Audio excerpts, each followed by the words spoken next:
This is Retro Sports Radio. Visit RetroSeasons.com for more sports history.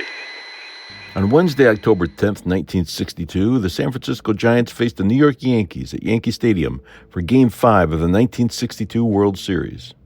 The series was tied at 2 games apiece after a big grand slam by the Giants' Chuck Hiller in the 7th inning of a 7-3 win in Game 4.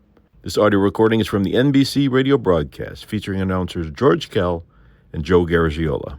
Terry has just completed his warm-ups. He's headed for the Yankee dugout while Jack Sanford continues to throw, and right now he's wrapping that big right hand around an overhanded curveball, which he will rely on this afternoon. Once again, the weather, which of course was the big talk out here yesterday, the weather is just beautiful out here. A bright sun is shining. The Yankees are taking the field. This series is all tied up. The Yankees won the first game 6-2. The Giants won the second game 2-0. The Yankees won the third game 3-2. The Giants won the fourth game 7-3. And right now we have a ball tossing ceremony. Hall of Famer Bill Dickey, the Yankee great, is alongside the Yankee dugout, and Dickey will throw out the first ball. Bill Dickey, great catches of all time, a great Yankee, Hall of Famer. And all the boys out watching him. Bill, who used to be coach for these Yankees, he's got a tremendous hand. Bill Dickey, all poised, and he throws a strike out to Elston Howard. And Howard, as is the custom, returns the baseball, shakes hands with the great Hall of Famer Bill Dickey, and heads back to warm up Ralph Terry.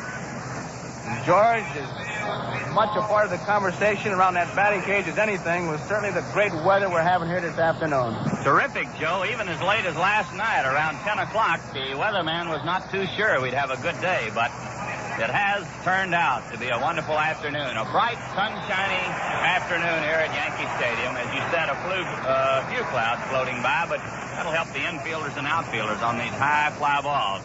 Well, we're ready to go. Chuck Hiller, the second baseman, steps in. A left-handed batter against the right-hander, Ralph Terry. Chuck's batting average at .267. Here's the first pitch of the game. It's outside. 1 ball and no strike. Chuck has 4 home runs in 15 trips to the plate. He has 1 home run, and that was a grand slam homer. Here's the 1-0 pitch. He swings and misses. Chuck tried to check it on a high fastball, but he'd gone too far. 1 ball, 1 strike. Boyer at third base is playing right on top of him. He's ready for the bunt. Everybody else on the infield is back. Here's the 1-1 pitch. Curveball. He fouls it off. This one's going back in the upper deck. Players didn't feel like the background would be too bad today because there would be more dark coats or sweaters and not as many white shirts. But with Terry pitching, the Yankees felt that it would be a bit of an edge because he comes directly overhanded and would be right in the middle of that crowd as far as the background is concerned. It's been a bit of a problem here. Here's the 1-2 pitch. Fastball inside. This one a little bit off the corner. So the count is even to Hiller at 2-2. As Joe pointed out, a pitcher that comes straight overhand here has the advantage because he's throwing right out of the crowd in center field. Those that drop down a little from the side will be throwing out of the stands out there where it's black. Here's a fastball outside. 3-2.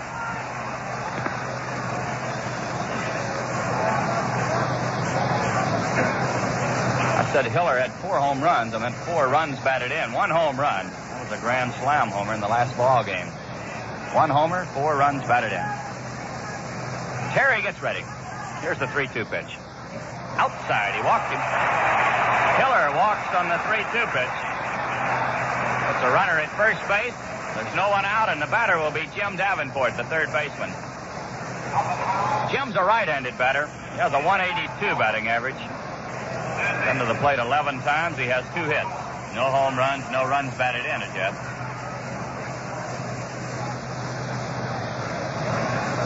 Chuck Hiller is on at first base here in the first inning. Terry checks the runner. Here's the pitch. Strike. He got a fastball over. This one around the knees. Davenport squared around, ready to bunt. Whether it was a bluff or not, we'll have to wait and see. Boyer is playing in close at third base, and of course Skowron holds against the runner at first base. Kubek and Richardson playing back. Terry taking a little time. Checks his sign. Here's a token toss over to first base. Hiller is back in plenty of time.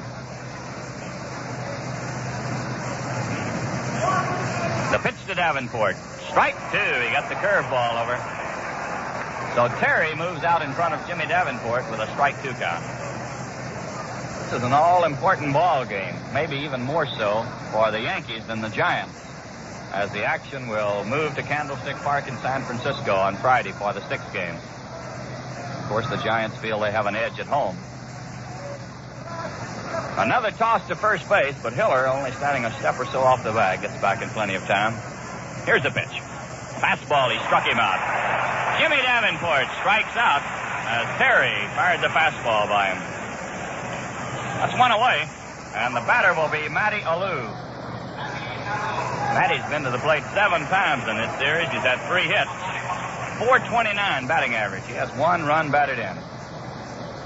George, he was a real hot hitter about the last month of the season. In fact, Hiller was saying that Lou was down to about 230, and he ended up around 290, so he really had to do some fancy hitting to get way up there. This fellow's probably the fastest man in this series going to first base. Here's the first pitch. A curveball. He bounces it to Scour, and it is foul, just outside the line. Moose taking a step across the line to pick it up. A 1-strike count. Terry has thrown a lot of slow curves here in the first inning, and he will throughout the ball game. But he has a good live fastball, so you can't look for the curve, as Davenport might have been doing with 2 strikes on him, and he just blazed the fastball by him. A runner at first base, 1 out. We're in the first inning. There's no score in this ball game. Matty Alou standing in with a 1-strike count. Terry, normally a fast worker, taking a little time here in the first inning. Makes another throw to first base.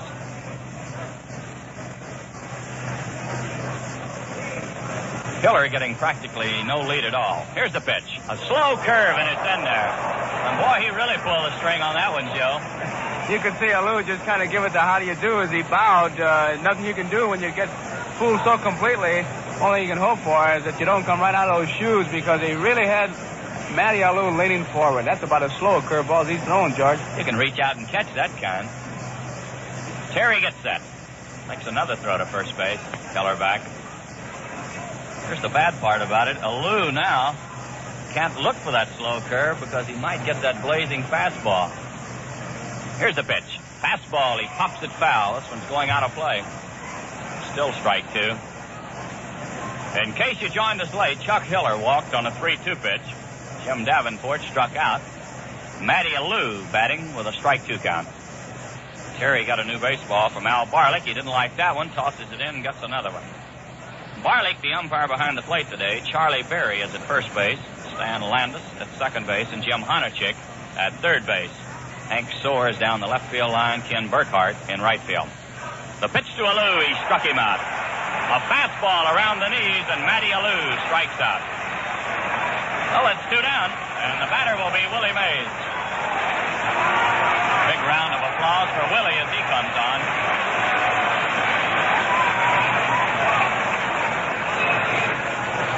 Willie's been to the plate 17 times in this series. He's had 5 hits for a .294 batting average. He's looking for his first home run. He's batted in 1 run. Ralph Terry delivers a curve down low. 1 ball, no strikes. Yankees deep and pretty much straight away for Willie. Everybody back except Skowron, who's holding against the runner at first base. Willie right down on the end of the bat, waiting. Here's the pitch. Curve down low. A ball 2 and a no-strike count. Well, the ball players were really disappointed over the rain out yesterday. They were anxious to get into action. We rode back to town on the Giant bus, and they were most anxious to play the ball game, but there was no chance to play it here yesterday. Ralph Terry looking in. Checks his runner at first base. The pitch to Mays. Here's a long belt that is curving foul down the left field line. Willie was waiting on the slow curve, and he belted it deep to left, but he pulled it foul. Got that ball up and in, and Willie was really waiting for it, because that's one of those room service curveballs, and they get up in your eyes. You couldn't order it any better. It's a ball 2 and a strike 1 count. The Giants have a runner at first base with 2 outs here in the first inning. There's no score in the ball game. The pitch to Mays. Fastball. He fouls it back. This will be in the upper deck. Whoops. Something coming out of the upper deck instead of a ball. Somebody reaching for the baseball lost their clipboard. George, somebody's going to be without their ad-libs all afternoon because they're laying on the screen. The count is even at 2-2 to Willie. Chuck Hiller leading off at first base. Chuck's not getting very far off the bag. Here's the 2-2 pitch. Down low. Got it over the plate, but too low. 3-2 to Mays. That means Hiller will be moving on this pitch. 3-2, 2 out. A scoreless ball game in the first inning. Ralph Terry against Jack Sanford here this afternoon. Beautiful baseball afternoon in Yankee Stadium. Here's a throw to first base. Once again, Hiller takes one step and he's back on the bag. He's showing a lot of respect for Terry's move to first base, getting practically no lead at all. Ralph gets set. Here's a 3-2 pitch. A ground ball foul. This one off the third base side. Still 3-2 to Willie.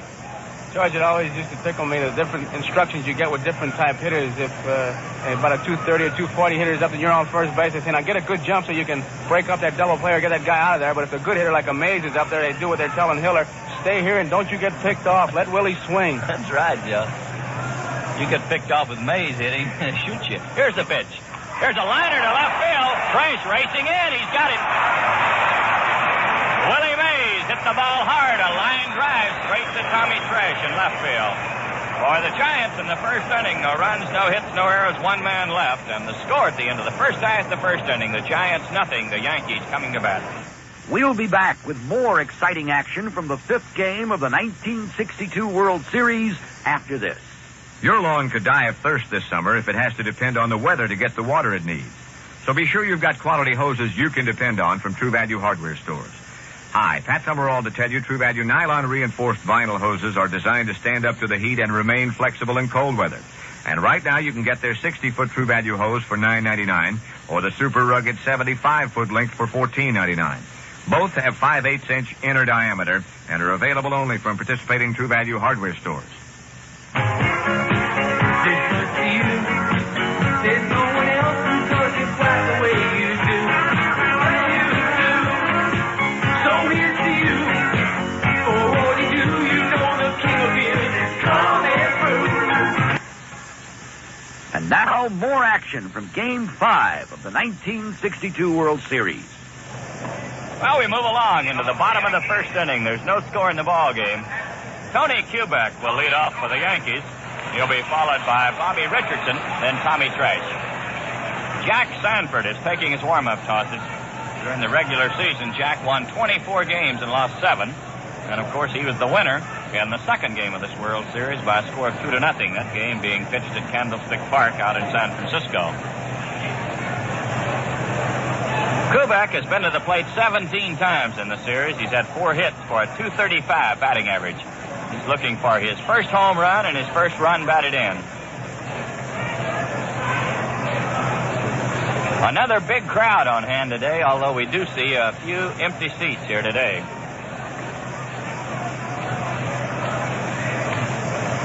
Kubek, a left-handed batter, waiting on Jack Sanford.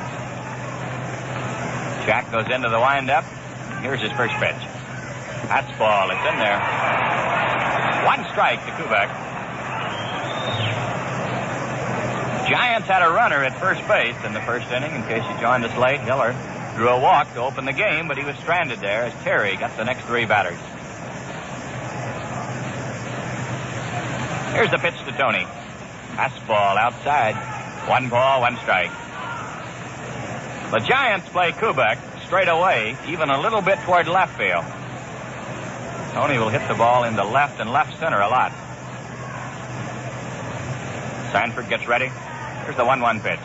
A line drive up the middle. Hiller gets his glove on it, but he can't hold it. Kubek is on at first base. A low liner through the middle. Hiller racing over, trying to make a backhand stop. Got his glove on it, but he couldn't hold it. It'll be a single for Tony Kubek. So the Yankees have a runner at first base. No one out, and the batter is Bobby Richardson. Bobby's been to the plate 17 times in this series. He has 2 hits for a 1.18 batting average. They've been doing a real good job on Richardson with high fastballs and making him hit to the right side and just shifting the defense that way. Sanford ready. Now he steps off, bluffing Kubek back. Davenport playing in close at third. Jimmy is about a step in front of the bag. Moving in a little closer. Here's the pitch to Bobby. He bunts down the third baseline. It's foul. It was not the sacrifice type. Bobby was bunting for the base hit. Dropped the bat at the last moment. Pulled it outside the line. A 1-strike count to Bobby Richardson. Little right-handed hitting second baseman. In the last 2 series that Bobby has played in, he has reached great heights. In this series, as Joe said, they've been pitching him well. He's not been able to get off the ground so far. Here's the 1-strike pitch. Fastball, it's too low. Sanford got that one over the plate, but it was below the knees. A lot of times when a fellow will bunt that ball for the base hit, bunt it foul, and then run the count to 1-1, where Richardson is right now, he can handle that bat, and with Kubek on, you certainly have to be alive for a possible hit-and-run play to break up that infield, because Richardson likes to hit with those infielders moving. Sanford checks his runner. Now he steps off again. He has that in mind, Joe, as he's keeping Kubek close to first base. Bobby Richardson waiting. Makes a quick throw to first, almost a wild throw. McCovey knocked it down. Well, one of the big things that tells the Yankees is that there is no pitch-out play on, because when you have a pitch-out play on, you don't want your pitcher to be thrown over there. Just hold him close and give you a chance to make the play. And anytime you see a pitcher throw over to first base, you know there's no pitch-out on. And unless Howland wants to put one on right now, you're fairly safe in assuming that there's nothing going on as far as the Giants putting on a play. Sanford gets set. Here's another throw to first. Kubek back in time. Good way to break up a play, though, George, as you well know, having that pitcher constantly thrown over there, because if Kubek don't get the good jump, he don't run. Here's the 1-1 pitch. Bobby swings and hits a grounder foul down the first baseline. That one was hit like a bullet just outside the line. Charlie Berry, the first base umpire, who was standing right on the line, quickly gave the sign it was foul. Bobby trying to hit behind the runner through the hole between first and second. Getting it outside the line, so it's 1 ball and 2 strikes. We're in the bottom of the first inning. There's no score in the ball game. The Yankees have a runner at first base with no one out. Sanford taking a little time as he looks in. Here's the pitch. A ground ball hit to the second baseman. Might be a double. He bobbles the ball. Everybody's safe.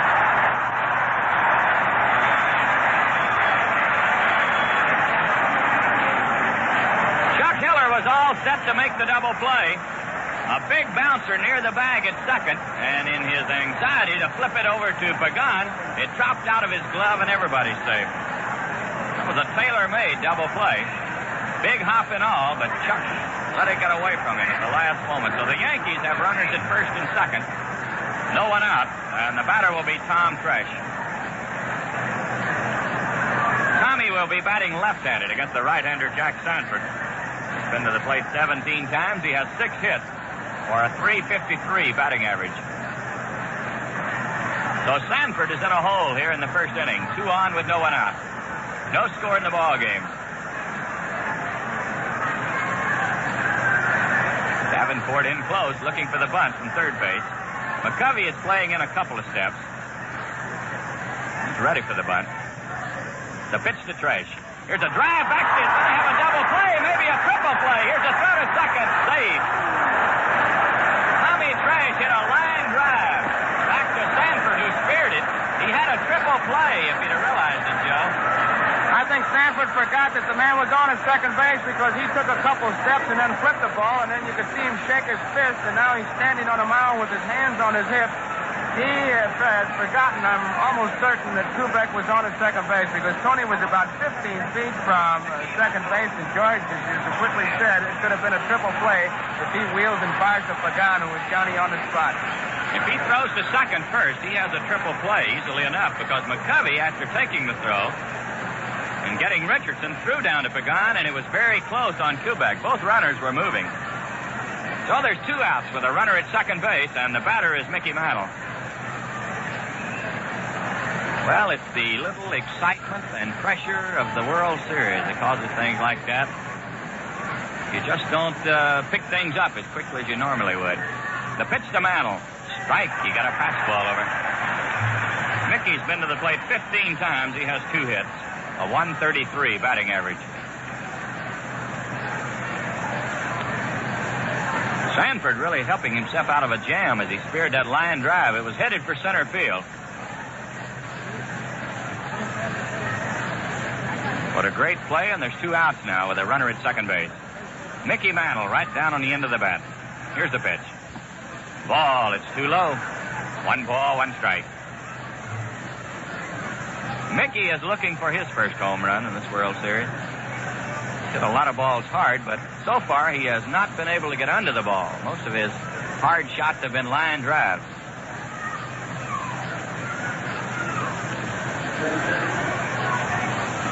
The wind is blowing today into right and right center field. Not a strong breeze, just enough to move the flag on the flagpole in deep center field.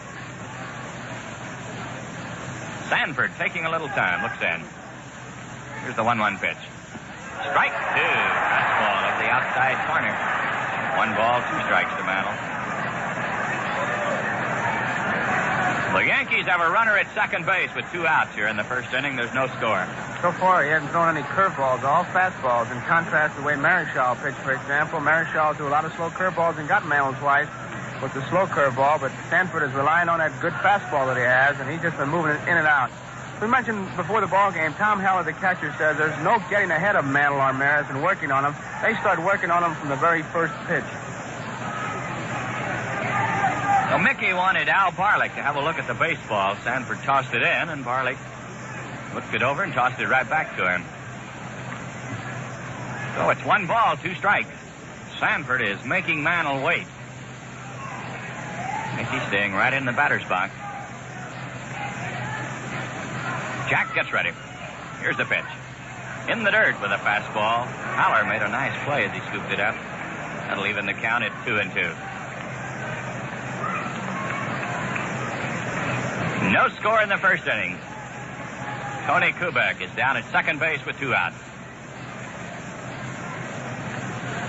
Mantle taking a little time as he gets out of the box and steps back in. A ball 2 and a strike 2 count. Sanford checks his runner at second base. The pitch to Mantle. Outside. That one was close. Fastball just off the corner. 3-2 to Mickey. Well, Marichal threw him curveballs, Joe, on the 3-2 pitch. Slow curveballs. So we'll check Sanford to see what the pitching pattern might be. Right here in the first inning, it's 3-2 to Mickey. Sanford certainly will be trying to keep it away from him. He's ready. Here's the pitch. Fastball. He hits it on the ground to the first baseman. McCovey bobbled it. The second baseman, Hiller, picks it up and throws to first. He's safe.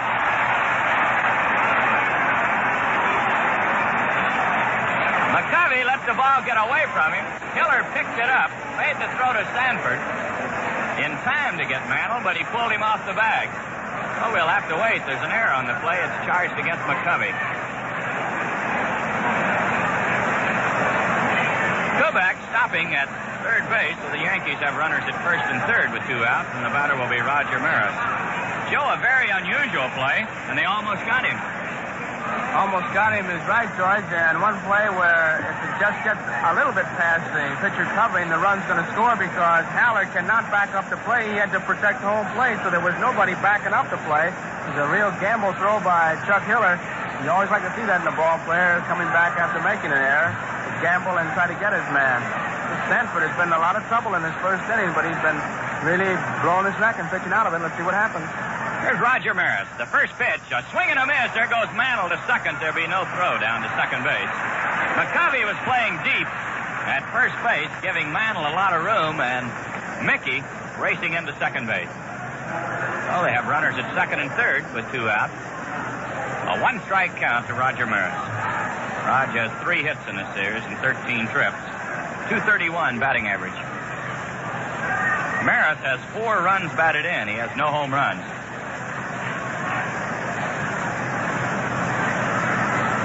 A one-strike count. Sanford looking in. The pitch to Raj. Down around the knees, a strike two count. Sanford coming in with an overhand curveball around the knees. Once again, the Giants are in the shift. They have three infielders on the right side. McCovey, Hiller, and Pagan. A ground ball to the shortstop position would get a couple of runs in here. Sanford taking a lot of time. Gets ready. The pitch to Maris. Outside. Fastball high and away. 1 ball, 2 strikes. Davenport is deep at third and wide of the bag. But there's a lot of room between Davenport and Pagan, who is playing almost a normal second base position. Here's the 1-2 pitch. Here's a fly ball hit to left field. Alou going back. He's there waiting. Got it. Roger Maris flies to Alou in left field. No runs in the inning on 1 hit. There were 2 errors. 2 men left, and the score at the end of 1 full inning of play, the Giants nothing, the Yankees nothing. Game 5 of the World Series of 1962 continues after this. Norm, we've all been talking. Can't hear you. My engine's knocking. I was saying, we've decided you're out of the carpool. Out of charcoal? Don't even own a hibachi. No, out of the carpool, Norm. Oh, but I've been driving to work with you guys for 3 years. We can't take it any longer. Is it because I keep the windows down in the winter? No, Norm. And up in the summer? It's your engine. It knocks. It runs on. What? I can't hear you. Fill up with Amoco Premium Lead-Free or we're through with you. Barbecue? I told you, don't own a hibachi. Get Amoco Premium Lead-Free. Oh. It's got 14 benefits. Gives good mileage, helps stop engine run-on, and knock. I'm sorry, what? Knock. Huh? Knock, knock. I love these jokes. Who's there? Norm. Norm who? Norm, Amoco Premium Lead-Free. I don't get it. At 92 octane, that's higher than most other lead-frees. You'll solve performance problems from the very first tankful. Sure, I'm thankful, but I got a better idea. Boy. I'm going to use Amoco Premium Lead-Free. Hot dog. Okay, you win, but I got to get a hibachi first. Amoco gasolines. You expect more from a leader. You're listening to a classic World Series from the archives of NBC Radio Sports. Game 5 of the World Series of 1962. Well, the Yankees threatened in the bottom of the first, but failed to score. They picked up a single and 2 errors by the Giants, but Jack Sanford was equal to the occasion, and he got the ever-dangerous Roger Maris on a fly to left with 2 on and 2 out. Willie McCovey will lead off for the Giants in the second inning. He'll be followed by Philippe Alou, and then the catcher, Tom Haller. McCovey is a big left-handed batter. He's been to the plate 7 times in this series. He's had 1 hit. That was a long home run off Terry in San Francisco. 143 batting average. Ralph ready? Here's the pitch. Fastball, it's in there. 1 strike to McCovey.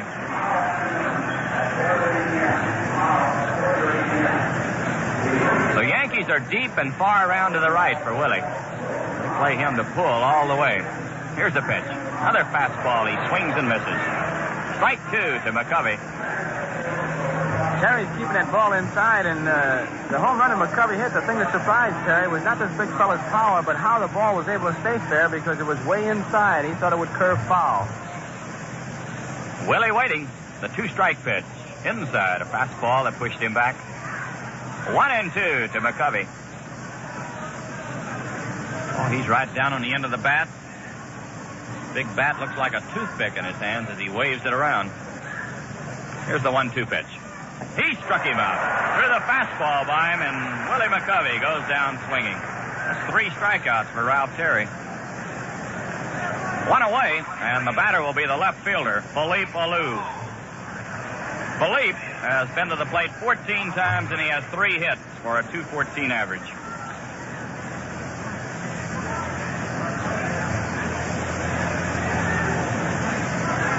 Right-handed batter waiting on Ralph Terry. Here's the first pitch. He swings and sends a fly ball to center field. Mantle is waiting on it. He's got it. There's 2 outs. Alou goes out on the first pitch on a fly to Mickey Mantle. That'll bring up the catcher, Tom Haller. Tom's been to the plate 7 times. He has 3 hits for a .429 batting average. He has 1 home run and 2 runs batted in. A scoreless ball game. We're in the top of the second inning. 2 outs with no one on.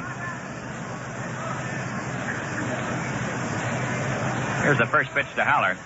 Curveball down low. 1 ball, no strike. George, here's one fella I know is looking for a slow curveball. During batting practice, they were taking at least 6 swings, and he asked Larry Jansen for nothing but curveballs. Jansen throws an overhanded curveball, much like the one Terry throws. Here's the 1-0 pitch. Fastball, he bunts it down the third baseline. If it stays fair, it is foul. Boyer letting it roll. He had no chance to get him. Just let the bunt roll at the last moment, just before it hit the bag. It rolled outside the line. That was the last thing in the world, Joe, the Yankees were looking for, was a bunt. And Howler had it beaten out. Coming from that big catcher, Boyer was way back, and you can understand why. And if it stays fair, he could walk down there. Yes, sir, that was the last thing they expected. Here's the 1-1 pitch. Slow curve. He hits it on the ground foul down the first baseline. This one skipping into the corner where the umpire, Ken Burkhardt, picks it up. So it's 1 ball, 2 strikes to Tom Howler. Big, tall, left-handed hitting catcher. A scoreless ball game. We're in the top of the second inning. The all-important 5th ball game of this series. Here's the 1-2 pitch. Curve, he hits this one foul over near the Yankee dugout. Still 1 ball, 2 strikes. Tomorrow's an off day. Everybody traveling back to the coast, and the World Series will open in Candlestick Park on Friday for the 6th game of the series. Then game number 7, if necessary, will be played on Saturday.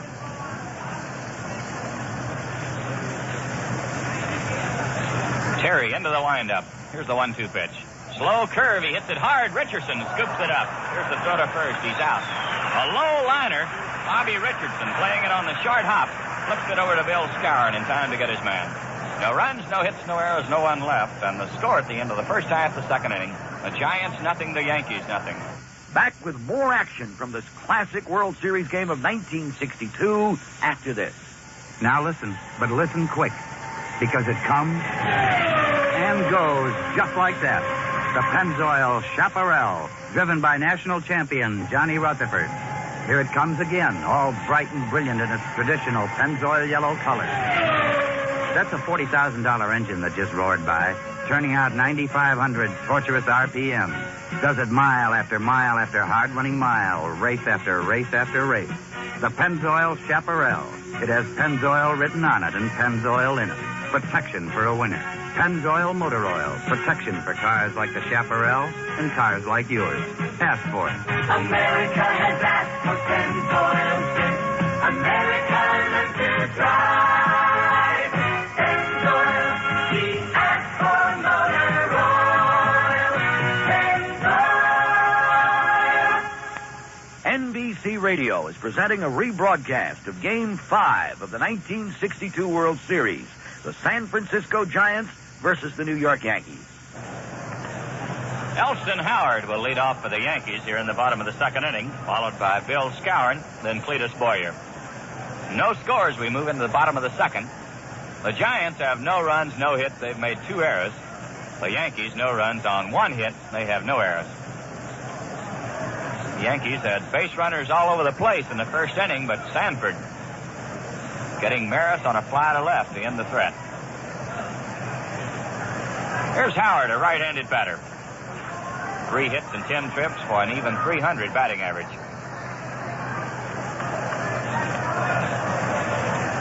Giants play him straight away, deep in the outfield.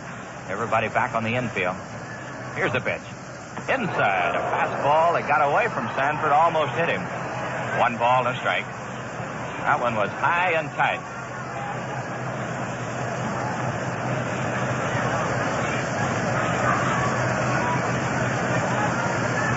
Lou made a great play on Howard earlier in this series on a line drive. He hit the deep left field.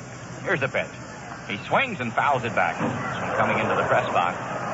1 ball, 1 strike.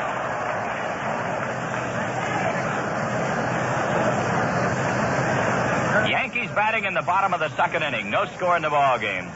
Jack Sanford against Ralph Terry here this afternoon.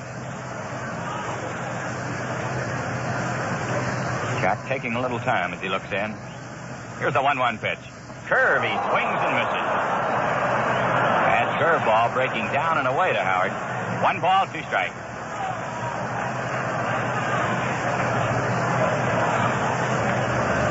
Ellie taking a couple of turns around the batter's box before he ggets back in. He knew it was a bad curve, but he'd gone too far with his swing. Here's the pitch. Ball outside. 2-2 to Howard. Sanford thought he caught the corner with that one. And the on-deck circle is Bill Skowron for the Yankees.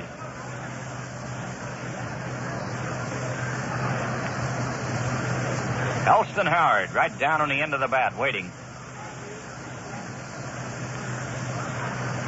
Sanford still looking in.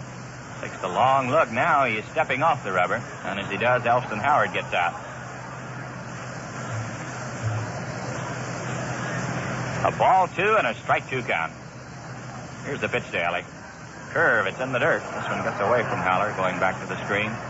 So it's 3-2. It's almost the same pitch that he got Elston to swing at before. Pitchers have different ways of shaking a catcher's sign off. The easy way is to just nod your head no. The other way is to flick the glove. The one Sanford is using is where he's just staring the catcher around. Just keeps looking in until you give him the pitch that he wants. He gets ready, and here's the 3-2 pitch. A swing and a miss. He struck him out. Threw the curveball on the 3-2 pitch, and Elston Howard strikes out. Strikeout number 1 for Sanford. One away, and the batter will be Bill Skowron. The Moose has 3 hits and 8 trips, 375 batting average. He has 1 run batted in. We're in the bottom of the second inning. 1 out with no one on, no score in the game. Sanford delivers. Ball in tight. 1 ball, no strike. As Joe told you, the Giants scatter out all over the place for Bill Skowron. There's no way to play him. He hits to all fields. Here's the 1-0 pitch. A swing and a miss, and the bat flies out of his hand. Goes all the way past Rossetti in the third base coach's box. When he hit the triple over Willie Mays' head, Moose said that the first time Willie got on, he said, "Come on, Moose. I'm tired. Don't make me run." 461 in dead center field here, and to hit a ball over Willie Mays' head, you really have to tattoo it. Skowron, tremendous power. It's a 1 ball, 1 strike count to the Moose. He gets his bat back. Stepping in to face Sanford. Sanford is throwing a hard curveball here today. Here's the 1-1 pitch. Fastball down low. Ball 2 and strike 1. That fastball he's turning loose inside, moving him back, isn't hurting that curveball either. He's got these guys going back a little bit and really snapping it off. Jack gets ready. Here's the 2-1 pitch. Ball, another one high and inside, and the Moose claiming he was hit by the pitch. But Al Barlick says no, and Skowron protesting that the ball hit him on the hand as he was getting out of the way. Al Barlick said no, it did not, so Skowron will be stepping back in with a ball 3 and a strike 1 count. As Joe said, Sanford is keeping the fastball in tight, and he's coming low and away with a curveball to keep the Yankee batters off balance. Bill stepping back in. Here's the 3-1 pitch. Foul ball back to the screen. 3-2 to Skowron. Cletus Boyer's in the on-deck circle. Yankees batting in the second inning, no score in the ball game.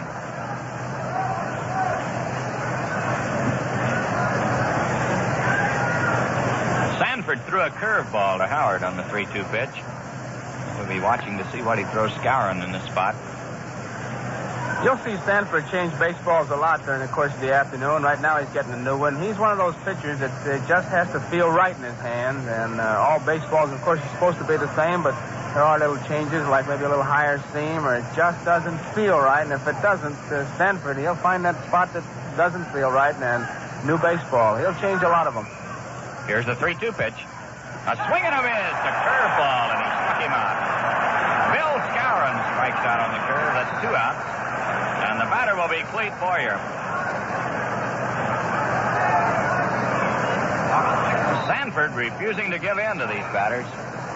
Coming into 2 straight hitters on a 3-2 count with a curveball. There's Boyer. 4 hits and 13 trips. That's been a big difference in this fellow's pitching. In other years, he gets 3 and 2. He would just rear back and fire that great fastball and match his fastball against the hitter. But against Howard and Skowron, he just wouldn't give in to him, and he went to the curveball and got it over and got a big strikeout. Here's the pitch to Boyer. A ground ball hit to the shortstop. Pagan has it. Here's a throw to first. He's out. Cletus Boyer goes out short to first. A run, no hits, no errors, no one left. And the score at the end of 2, the Yankees nothing and the Giants nothing. This original 1962 World Series broadcast will continue on the NBC Radio Network. Wendy, ain't no reason to go anyplace else. We were sitting at Wendy's feeling absolutely superior, eating Wendy's Super Chicken Sandwich, real boneless breast of chicken. While at another famous establishment, people were actually eating something referred to as processed chicken. Well, I said to my wife Bambi and daughter Buffy, some people just don't know what's real. Wendy, ain't no reason to go anyplace else. The Bell System presents Miss Ella Fitzgerald. Talk to the children. Talk to the children. Share a little secret. Share a little laugh. Growing up so far away. Growing up so fast. Grandma's calling. Yeah, goodbye. What's the food? We miss you. Talk to the children. Reach out and touch someone. Reach out, call up and NBC Radio Sports is presenting a classic World Series broadcast. Game 5 of 1962, featuring superstars Mickey Mantle, Roger Maris, Willie Mays, and Willie McCovey. Well, at the end of 2, the Yankees, no runs on 1 hit and no errors. The Giants, no runs, no hits, and they've made 2 errors. Jose Pagan, the shortstop, will be the leadoff man. He'll be followed by Jack Sanford, then Chuck Hiller. Pagan has been to the plate 10 times. He has 5 hits for an even .500 batting average. Jose has driven in 1 run. He was the man that broke the scoreless streak for Whitey Ford for the bunt single.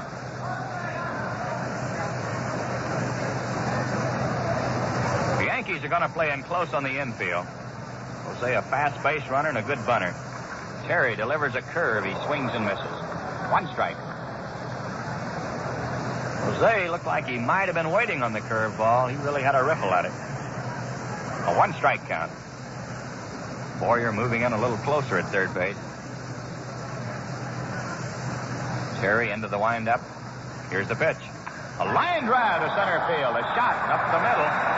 And Pagan gets the first Giant hit. A line shot to center field. The runner at first with no one out. And the batter will be Jack Sanford, the pitcher. Here's Jack coming on. A big round of applause for Sanford. Oh, he's been quite a pitcher in this World Series. Shut the Yankees out in the second game of the series, 2-0. He's blanked them through the first 2 innings here today.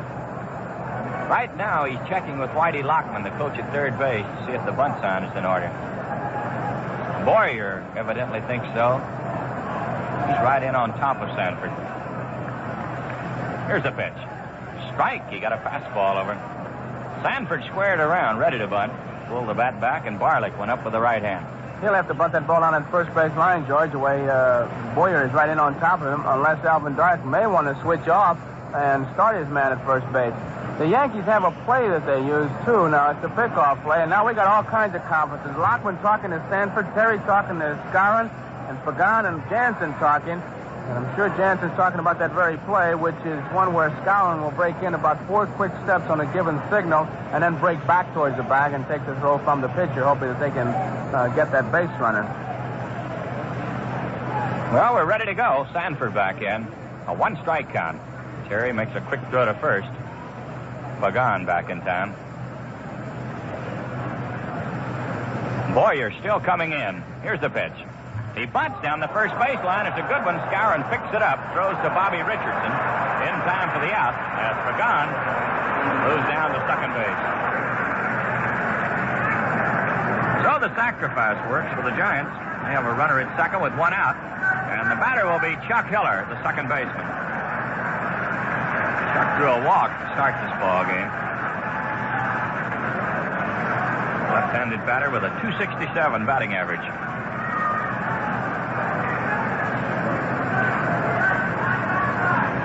was a grand slam home run by this fella that broke up the ball game on Monday. Terry taking a little time as he looks in. Here's the first pitch. A swing and a foul. This one bouncing out of the mid of Howard. 1 strike. A scoreless ball game. We're in the top of the 3rd inning. Each team with 1 hit. Giants put Sanford in a hole in the 1st inning with 2 errors, but he pitched out of it. Chuck Hiller choking the bat. Waits on Terry. Here's the pitch. Curveball. He hits it to left field. It's going to be trouble. Tresh racing over. He can't get it. It bounces by him. Here's a run coming in. Hiller on his way to second.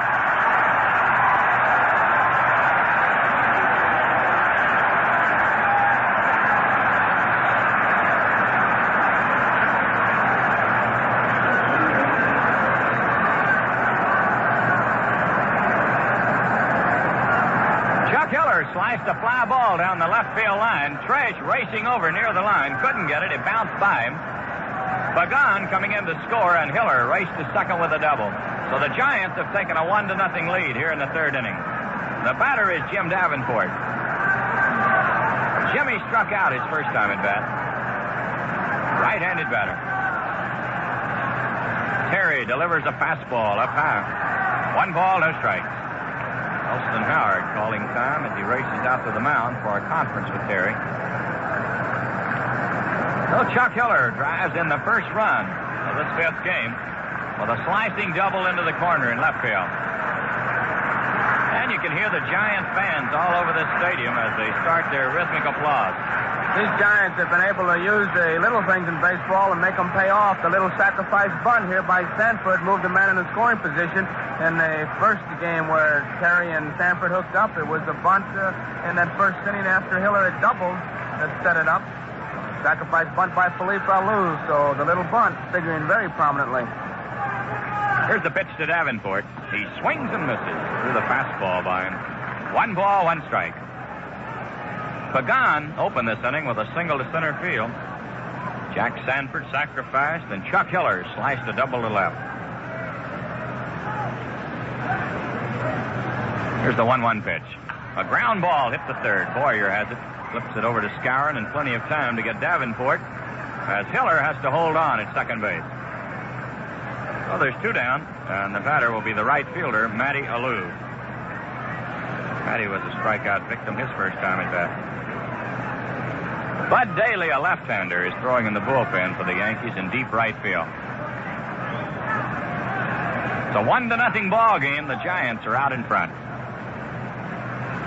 Hiller at second base with 2 outs. The pitch to Alou. Slow curve. He hits it foul down the first baseline. 1 strike. Matty got out in front of that one. Drilled it hard through the coach's box.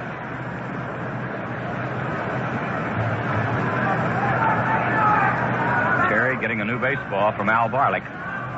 Falls time as he goes back to the rosin bag. 1 run on 2 hits for the Giants. No runs on 1 hit for the Yankees. Matty Alou standing in with a 1-strike count. Terry delivers a curve. He hits it on the ground to the shortstop. Kubek has it, flips it to first. He is out on a close play, and boy, it was close as Alou was really flying down the first baseline. 1 run in the inning on 2 hits.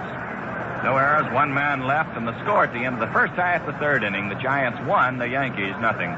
We'll be back with more exciting action from the 5th game of the 1962 World Series after this.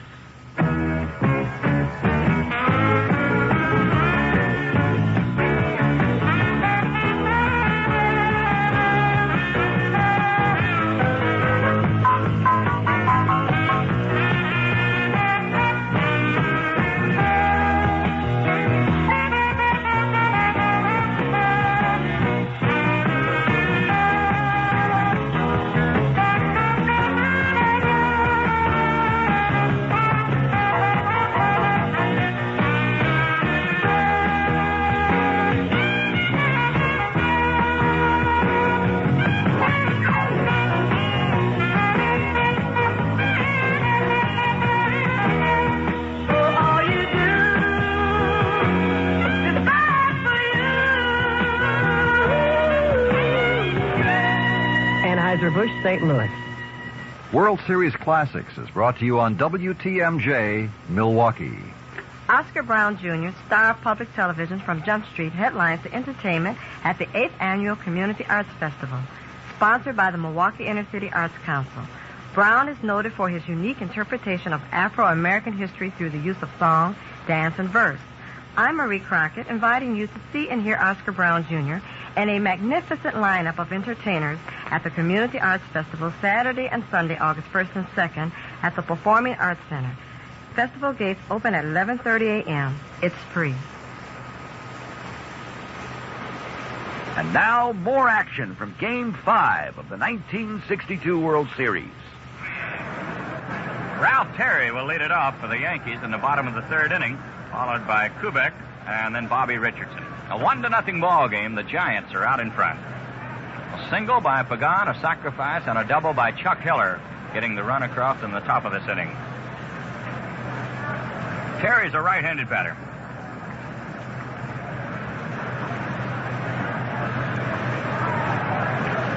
Sanford looking into Haller to get the sign. Here's the pitch to Ralph. Fastball right down the middle. One strike.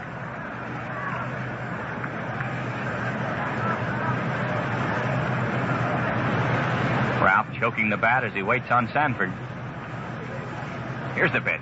A curve, he swings and misses. This one breaking down in the dirt. A strike 2 count.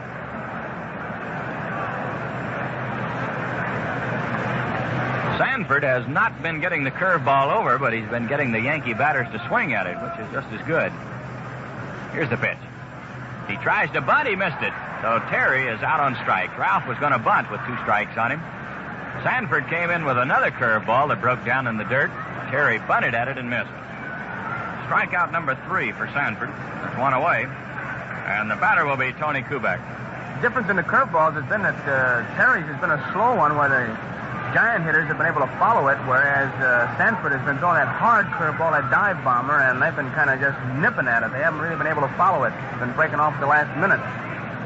Here's Kubek, who lined a single to center field to open the ball game for the Yankees. Left-handed batter. Sanford delivers a fastball. It's in there. 1 strike. 1-0. The Giants lead the Yankees. We're in the bottom of the third inning. 1 out with no one on. Sanford delivers a fastball up high. 1 ball, 1 strike. In the 6th game of this series at Candlestick Park, Billy Pierce will be the pitcher for the Giants, and more than likely Bill Stafford for the Yankees. Although Houck said he could use Whitey Ford if he desires. Here's the 1-1 pitch. Outside again, ball 2 and strike 1. Very interesting question was asked of Houck. Newspaper man asked Houck if the outcome of this game would determine the pitcher. He said no. He said, I've made up my mind already. I know who's going to pitch, but I'm not going to announce it until the workout in San Francisco. A ball 2 and a strike 1 count. The pitch to Kubek. He swings and pops it up into shallow center field. Pagan is going out, calling for it. The shortstop has it. Tony Kubek pops to the shortstop. That's 2 down. And the batter will be Bobby Richardson. Bobby was safe on an error back in the first inning. Chuck Hiller booted his ground ball. Bobby has 2 hits and 18 trips. The Giants won, the Yankees nothing here in the third inning. Sanford delivers a curve. It's high and inside. 1 ball, no strikes.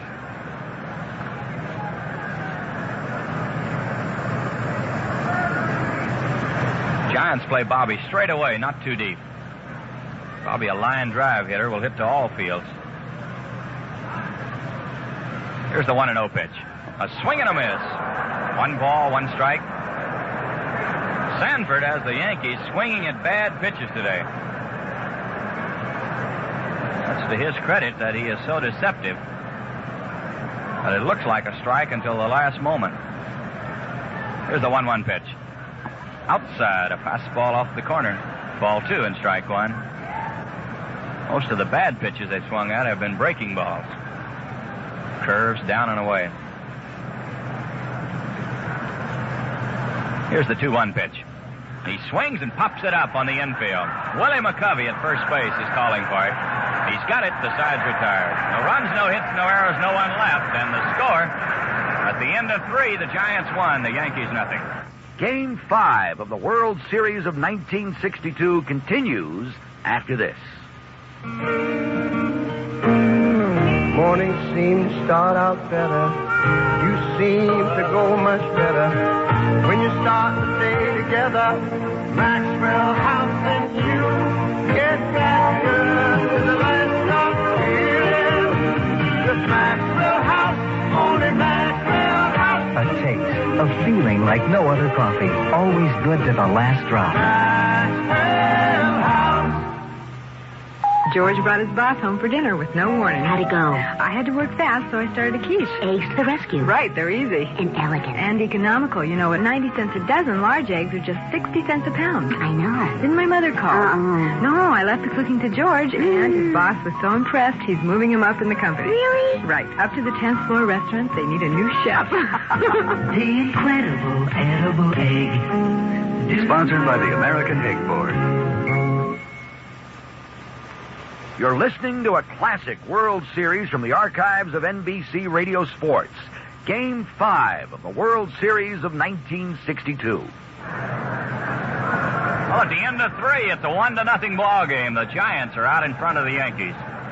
Willie Mays will lead off for San Francisco. He'll be followed by Willie McCovey and then Philippe Alou. Mays lined the ball to Tresh in the first inning. He's 0 for 1 in this game. Willie with 5 hits and 18 trips to the plate.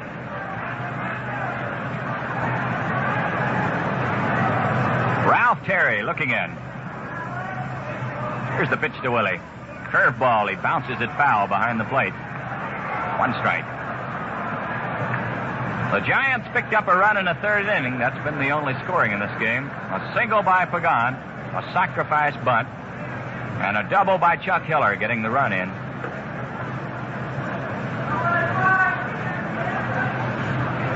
Here's the 1-strike pitch. Ball up high. Willie checked his swing in time. 1 ball, 1 strike. Giants have 1 run on 2 hits. The Yankees have no runs on 1 hit. Here's the 1-1 pitch. Strike 2. Fastball over the inside corner. Willie stepped back. Al Barlick went up with the right hand. 1 ball, 2 strike.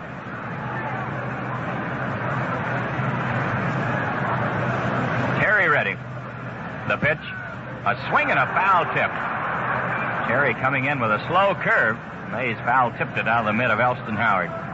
Still a ball and 2 strikes.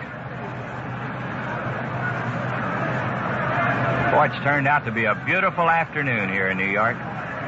Bright, sunshiny afternoon, a few clouds drifting by. Terry into the windup. The pitch to Mays. Down low. Curve breaking down and away. The count is even at 2-2.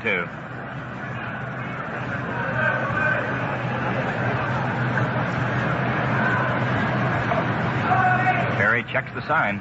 The 2-2 pitch. A swing and a miss. He struck him out. Terry threw the fastball right on by Willie Mays. Strikeout number 4 for Ralph. There's 1 away, and the batter will be Willie McCovey. McCovey struck out his first time at bat. Both these pitchers so far have really had great control of all their pitches. That fastball was out on that outside corner. Terry wanted to hit that corner as Howard gave him the target, and he hit it. Sanford has just been great with his control. McCovey, a big left-handed batter, waiting. Here's the first pitch. Curveball, it's in there. 1 strike. Terry struck McCovey out on a high fastball back in the 2nd inning. Starts him off here in the 4th with a slow curve. Ralph ready. The pitch. Inside. This one pushed him back. 1 ball, 1 strike. A 1-0 ball game. We're in the 4th inning. Giants out in front.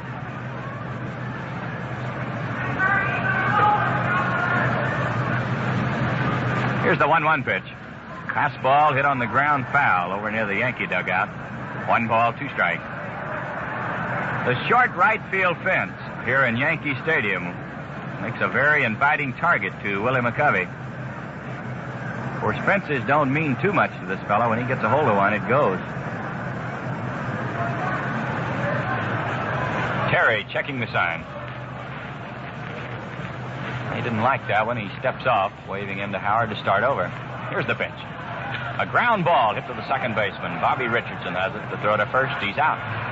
Willie McCovey goes out, second to first. That's 2 down, and the batter will be Philippe Ballou. Philippe sent a fly ball to Mantle in center field back in the second inning. Strong right-handed batter. He's been jumping on that first ball in this series, Lou, and he's been hitting the ball hard. This fella has shown no concern at all for the sun field here in left field. Philippe has been doing a wonderful job in left field. Here's the pitch. Curveball. It's in there. 1 strike to Lou. 2 outs with no one on in the top of the 4th inning. The Giants won, the Yankees nothing.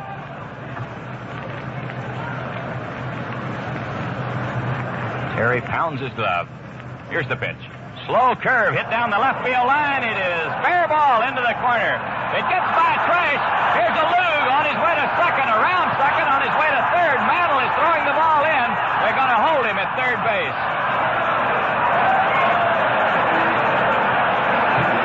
Philippe Ballou lined one into the corner in left field. It caromed off the fence. Got by Tommy Tresh. Went all the way into deep left center. Mickey Mantle backing up the play at the 402 sign. Fired it into the infield, and they held Lou at third base. George, you could see the third base coach, Whitey Lockman, just waiting for the handling of the relay. Kubek was the middleman on that play, and had Mantle not been able to hit the relay man, with 2 outs, you can bet that Whitey Lockman would have waved Lou in. But once Mantle hit his relay man, Kubek, Lockman put up the stop sign because Kubek threw a strike, which was cut off by Scarron as it headed towards Elston Howard. Here's Tom Haller, the big catcher. Terry delivers a fastball in tight. 1 ball, no strikes.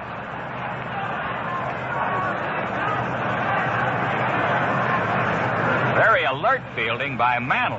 Otherwise, Lou would have had an inside-the-park home run. As that ball hit the fence and skipped by Tresh, went all the way into left center. Here's the pitch. Curveball. It's in there. A ball and a strike to Haller. A runner at third base with 2 outs here in the 4th inning. The Giants lead 1-0. Haller bounced to the second baseman his first time at bat. Terry into the windup. The pitch. Ball in tight. Ball 2 and strike 1.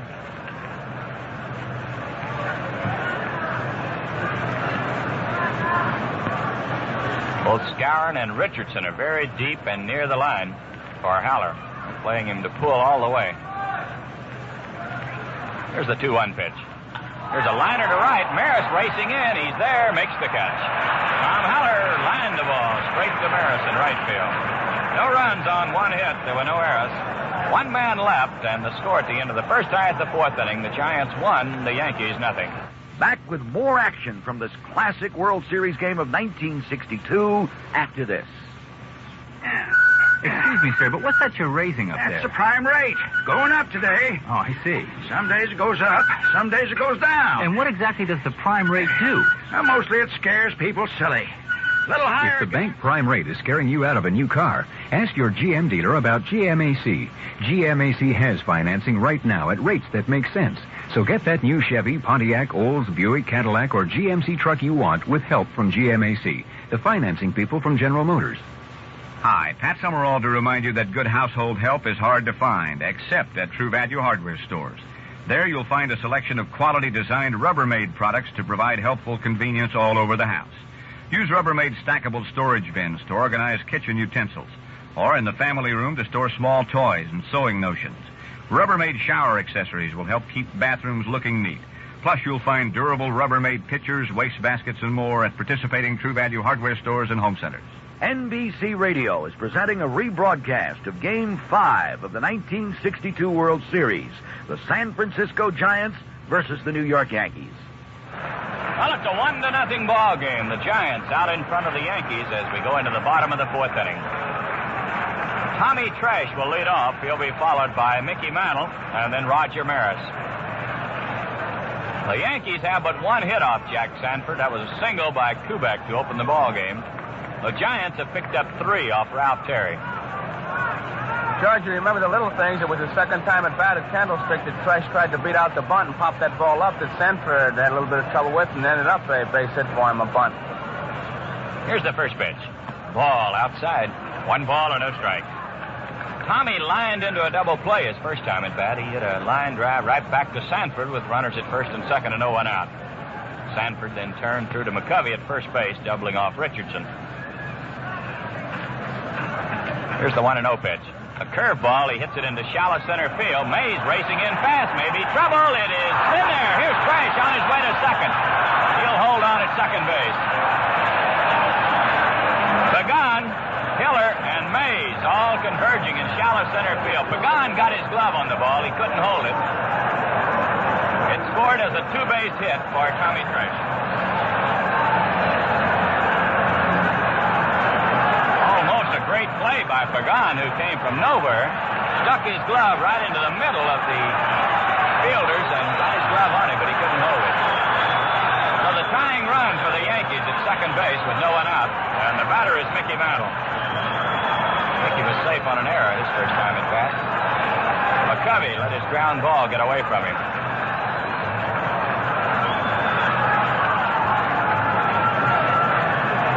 Sanford gets set.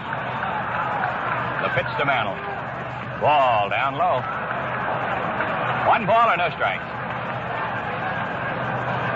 Mickey's been to the plate 16 times in this series with 2 hits. Got a double off Sanford out in San Francisco. A double coming in the 9th inning in the game where Sanford won it 2-0. Here's the 1-0 pitch. Strike. Fastball. It caught the outside part of the plate. 1-1 to Mickey. Tommy Tresh at second base with no one out. We're in the bottom of the 4th inning. The Giants lead 1-0.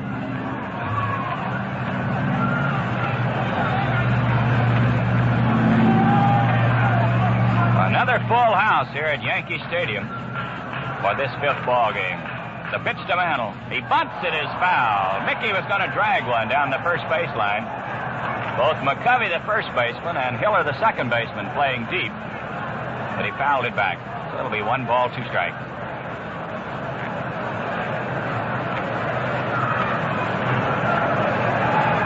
Al Barley, plate umpire, putting a new baseball into play. Well, that started infielders moving in all directions. McCovey and Hiller racing in. Sanford going for first base, and Haller was going right down the line.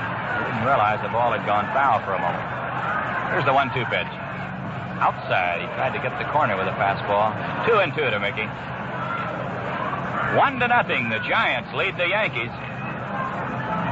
The Yankees have a runner at second base with no one out. We're in the bottom of the 4th inning.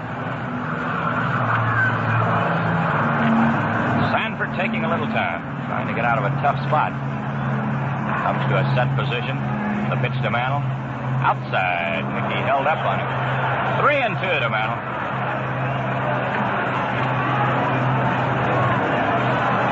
Roger Maris is waiting in the on-deck circle. Yankees trying to get even in this ball game. Giants picked up a run in the 3rd inning. Sanford gets set. The 3-2 pitch. Ball. It's too high. He threw the curveball on the 3-2 pitch, but he got it up high. So Mantle goes to first base with a walk. Yankees have runners at first and second, no one out. And the batter will be Roger Maris.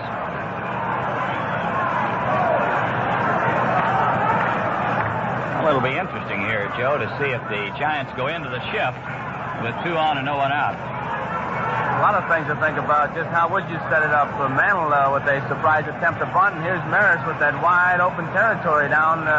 Davenport is in close, like he's halfway expecting a bunt. If Maris would just push the ball, we're liable to see some real scooting and scampering around here. They do have the shift on, Judge. Mantle at first base, Tresh at second, no one out here in the bottom of the 4th inning. The Giants lead 1-0. Maris flied to left field his first time at bat. Jack gets ready. The pitch. Ball outside. Barlick started to go up with the right hand. You could see the pitch was very close. and Sanford thought it should have been a strike. 1 ball, no strike. Boy, Sanford has done a great job in this series hitting that outside corner against these big left-handed batters, especially when he was behind on a ball 2 and a no-strike count. Here's the pitch to Raj. Curveball outside. Ball 2 and a strike. He's starting to hang his curveball just a bit. The curveball of Mantle, the one he walked, was high. This one hung. Haller went out, just handed him the ball. Pagan is going in to talk to him. And there's nothing more than just trying to break the mood of the mound. Well, this is a big pitch right here, Joe, for Jack Sanford. He has 2 on with no one out. He's behind Maris with a ball 2 and a no-strike count. And just hung a curveball. What do you do if you're Haller? Do you call for the fastball against a good fastball hitter? Well, we'll know. Here it is. Fastball outside.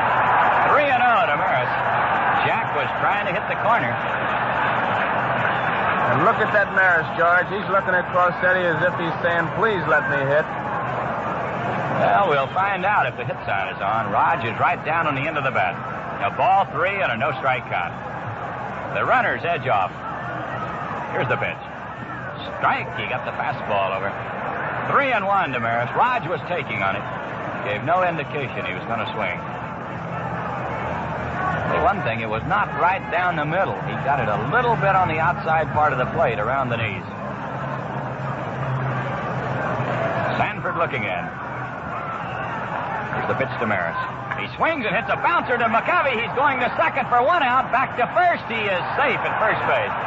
And a good play at first base by Sanford, who had to make a diving stop of Pagan's throw. Willie McCovey, trying to make the double play, fired the ball down to Pagan. Easy out on Mantle, but the relay back to first base with Sanford covering was wide of the bag, and Sanford had to make a diving stop. So the Yankees have runners at first and third with 1 out, and the batter will be Elston Howard.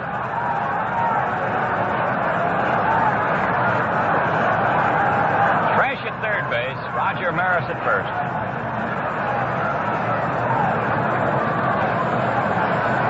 Howard struck out his first time at bat.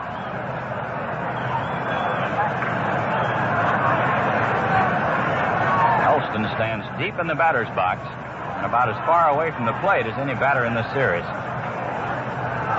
Sanford checks the runners. The pitch. There's a swing and a miss. He got the fastball by him. 1 strike to Howard. 1 run on 3 hits and 2 errors for the Giants. The Yankees have no runs on 2 hits and they have no errors.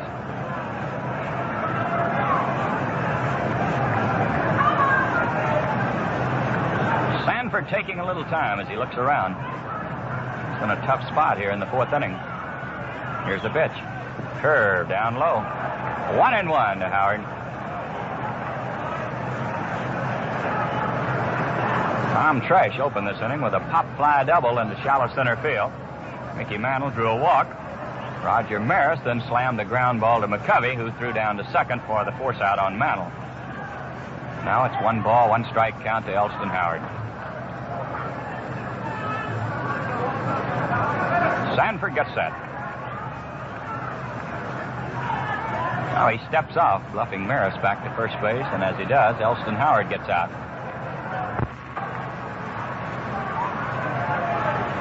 Giant infield back for the double play, with the exception of McCovey, who's holding against the runner at first. Here's the 1-1 pitch. He swings and misses. Got the curve by him around the knees. 1 ball and 2 strikes to Howard. Sanford really surveying before he makes his pitch, and he could go to 1 more. He's been moving the right-hand hitters back with the fastball and then snapping that outside corner with the curveball. And he's in a good shape right now with the 2-strike, 1-ball count to set up the 2-2 pitch. He's ready again. Here it is. A swing and a miss. He struck him out. Elston Howard strikes out on a high fastball, so there's 2 down, and the batter will be Bill Skowron. It's a big strikeout for Sanford. Relieves the pressure a little bit. Still 2 on with 2 outs. Skowron struck out his first time at bat.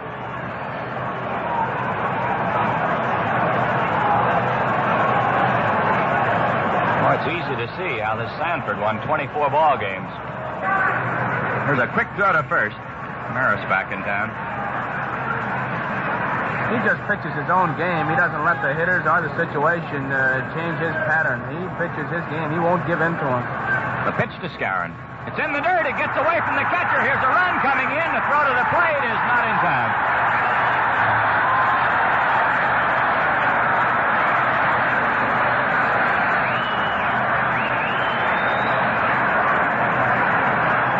It'll be a wild pitch. Charged against Sanford as the curveball bounced in front of the plate, skipped away from Haller, and Tresh comes in to score as the Yankees finally break through in the scoring column against Sanford in this World Series. It's all tied, 1 run apiece. Maris moves down to second.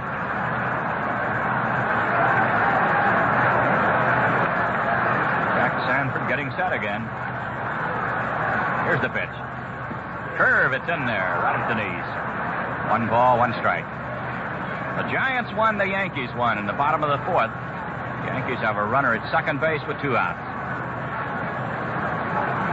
Sanford very much disgusted with himself as he covered home plate on that one. He saw he had no chance to get Tresh.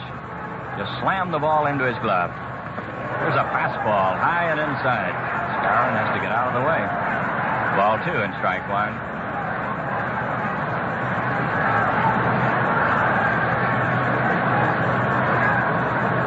Double, a walk, a ground ball, and a wild pitch getting a run in here in the 4th.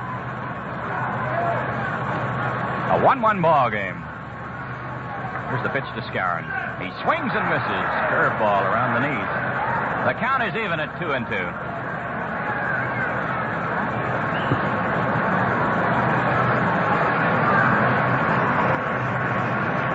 The Giants play Skowron a little bit to right field. Here's the 2-2 pitch. A curveball, he struck him out. Skowron goes down swinging. 1 run on 1 hit in the inning. No errors, 1 man left, and the score at the end of 4, the Giants won, the Yankees won. We'll be back with more exciting action from the 5th game of the 1962 World Series after this.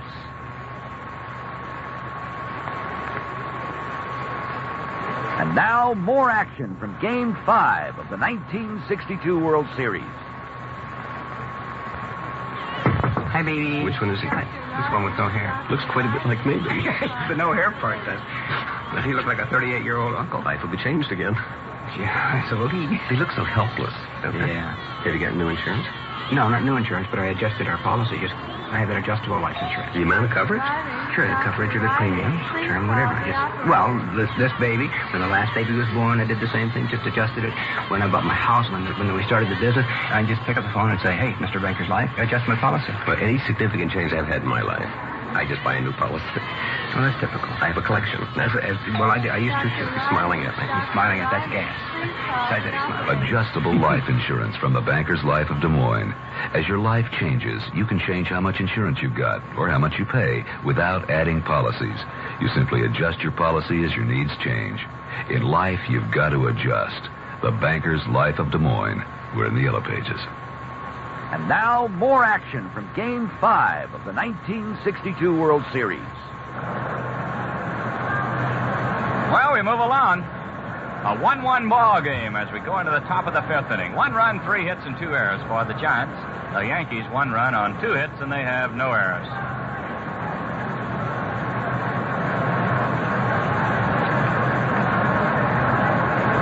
Jose Pagan will lead it off for the Giants in the 5th inning. He'll be followed by Sanford and then Chuck Hiller. Pagan singled in the 3rd and scored the Giants' run, coming around on a double by Hiller.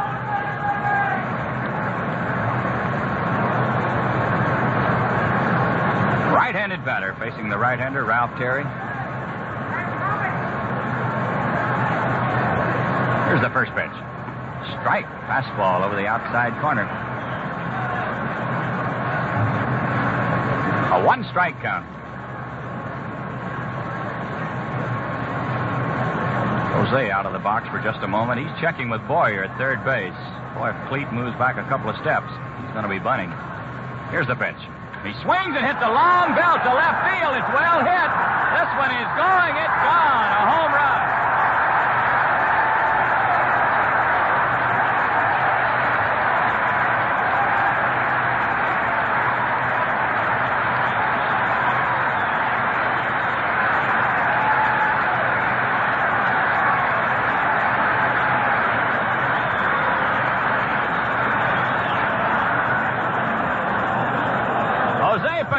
Pagan just caught a high curveball and drove it deep into the lower deck in left field.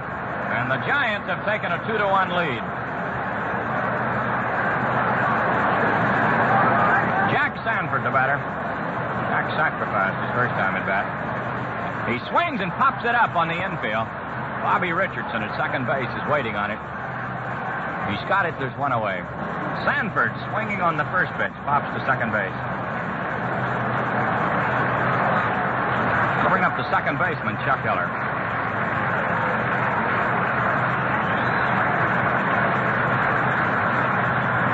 Nice round of applause for Sanford as he goes back to the dugout.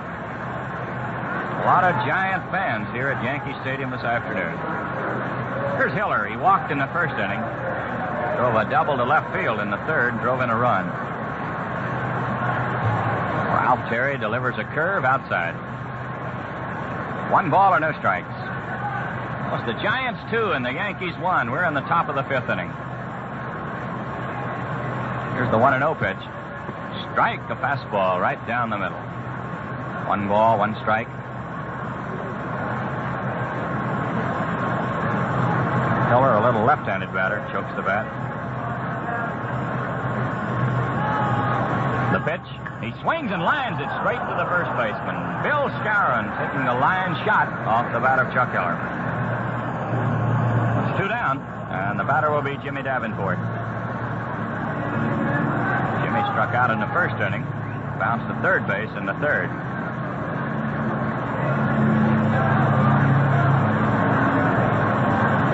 Two outs with no one on here in the 5th inning. Terry delivers. Ball down low. 1 ball, no strikes.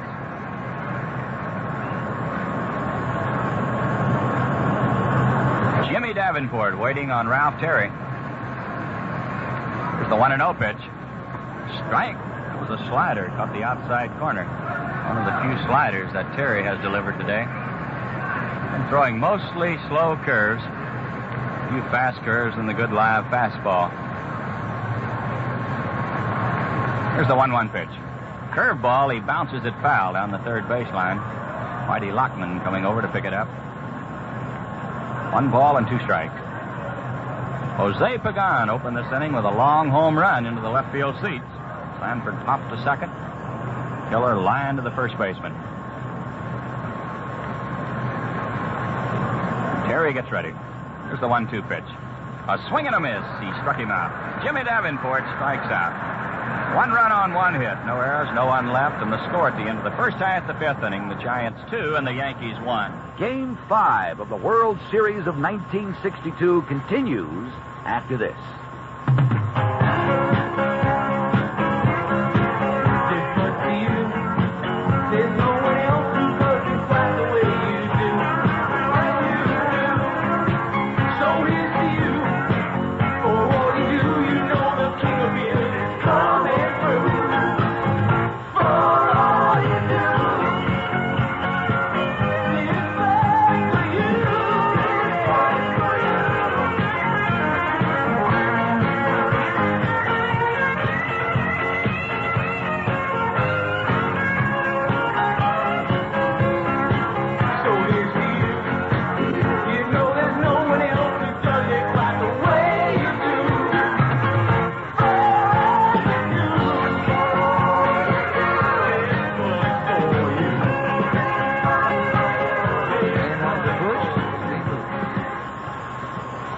You're listening to a classic World Series from the archives of NBC Radio Sports.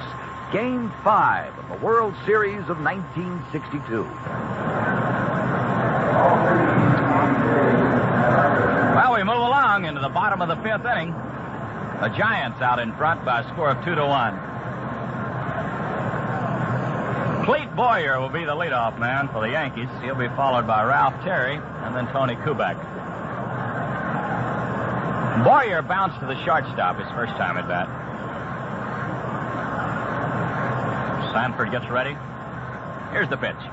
Curveball. It's in there. 1 strike. Boyer started to swing, held up. Al Barlick said it caught the corner.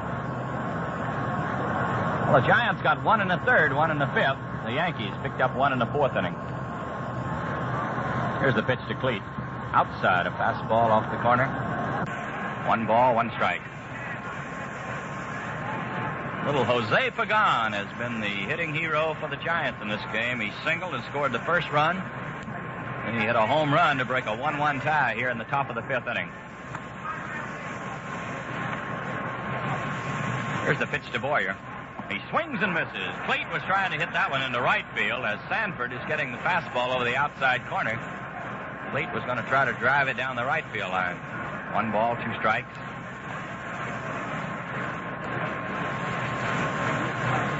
Sanford delivers a curve. He bounces it down the first baseline. McCovey flips it over to Sanford. He's out. Willie McCovey moving in to pick up the bouncing ball. Flips it over to Jack Sanford, who's covering the bag, and Cleet Boyer is out number 1. We'll bring up the pitcher, Ralph Terry. Ralph was a strikeout victim his first time at bat.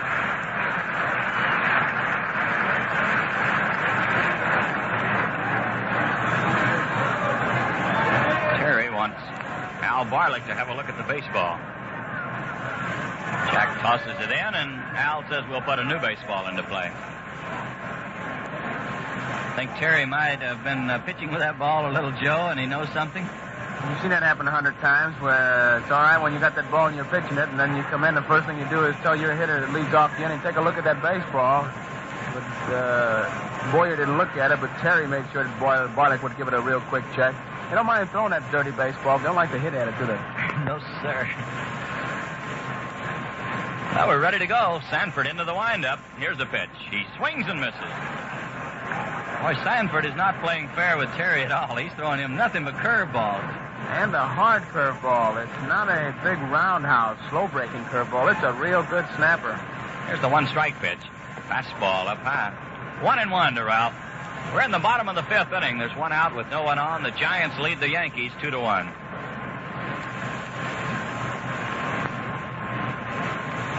Ralph Terry standing in. 1 ball, 1 strike. Here's the pitch. A swing and a foul. This one back on the screen. 1 ball, 2 strikes.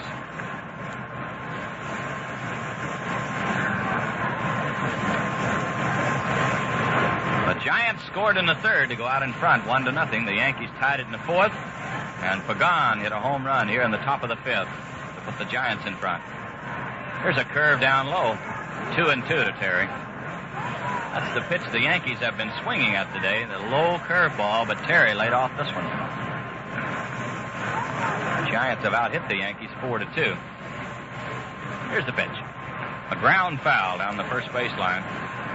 Still 2-2 to Terry. Well, tomorrow's an off day. Everybody moving back to San Francisco. Game number 6 will be played at Candlestick Park on Friday, and game number 7, if necessary, will be played on Saturday at Candlestick Park.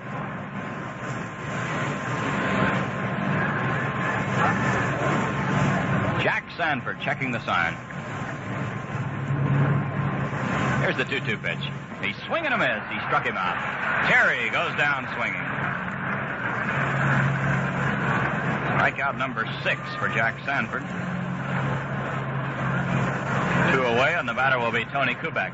Sanford struck out 6 in the ball game. He shut him out, George. So apparently he's got as good as stuff, if not better. I kind of think one thing that the Yankee hitters are doing is they didn't do at Candlestick. They're chasing the bad ball. So Sanford has a bigger strike zone, let's put it that way, to work with. Here's the pitch to Kubek. He swings and fouls it back. 1 strike to Tony. He singled in the 1st inning, popped to the shortstop in the 3rd. It could be, Joe, that the background here, well, it is much tougher than it is in Candlestick Park, is one of the reasons for swinging at so many bad pitches. You pick the ball up, but then you lose it when it starts to break, and we're swinging at the bad curves. The right-hand hitters seem to be losing it from the middle of the plate out. Sanford into the windup. The pitch to Tony. Strike 2. He got the fastball over. A strike 2 count. Tony Kubek, the batter, in the bottom of the 5th inning with 2 outs and no one on. The Giants leading 2-1. Sanford into the windup. The pitch. Curveball. He bounces it foul down the first baseline. Still strike 2. Well, you talk about confusion, Joe. Do you think there might have been a little confusion at the airlines yesterday with all the cancellations and changing tickets around, everybody ready to move out last night? Boy, I'd say there was confusion beginning right here, and I don't know where it ended up, if it ended at all, because everybody was really hopping around here. The poor clubhouse, man, they didn't know what to do. How about the hotels where everybody checked out and then racing back? Here's the pitch. A swing and a miss. He struck him out on a bad pitch. Tony Kubek goes down swinging.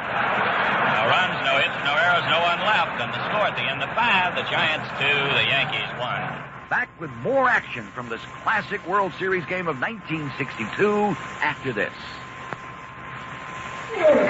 We're here at Nick's Health Spa with the new Canon NP400F system copier. Nick, people exercise here? Yes, reduce, and enlarge the muscle tone. That's exactly what the Canon NP400F does, and more. It enlarges the muscle tone? No. It has 2 reduction modes and 1 enlargement mode. Watch. These diet plans are ledger size. We can reduce them to legal, even down to letter size.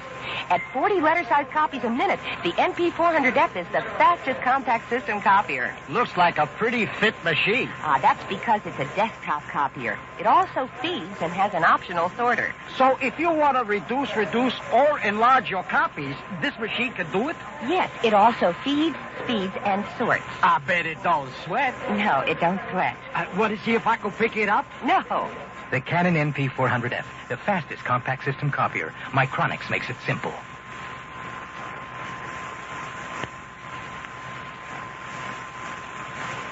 NBC Radio is presenting a rebroadcast of Game 5 of the 1962 World Series. The San Francisco Giants versus the New York Yankees. Well, at the end of 5, the Giants have 2 runs on 4 hits, and they've made 2 errors. The Yankees have 1 run on 2 hits, and they have no errors. Matty Alou will be the leadoff man for San Francisco. He'll be followed by Willie Mays and then Willie McCovey. Matty struck out in the first inning. In the 3rd inning, he bounced to the shortstop, Kubek. Matty, a left-handed batter. Terry ready. Here's the first pitch. He bunts down the first baseline. Skowron moves in, picks it up, steps on the bag. Boy, the only way they could get him there, he bunted the ball right to Skowron, who fielded the ball standing on the bag. If he'd had to move a couple of steps, Alou would have been on. That's 1 away, and the batter will be Willie Mays. Willie has lined to left and struck out in 2 trips.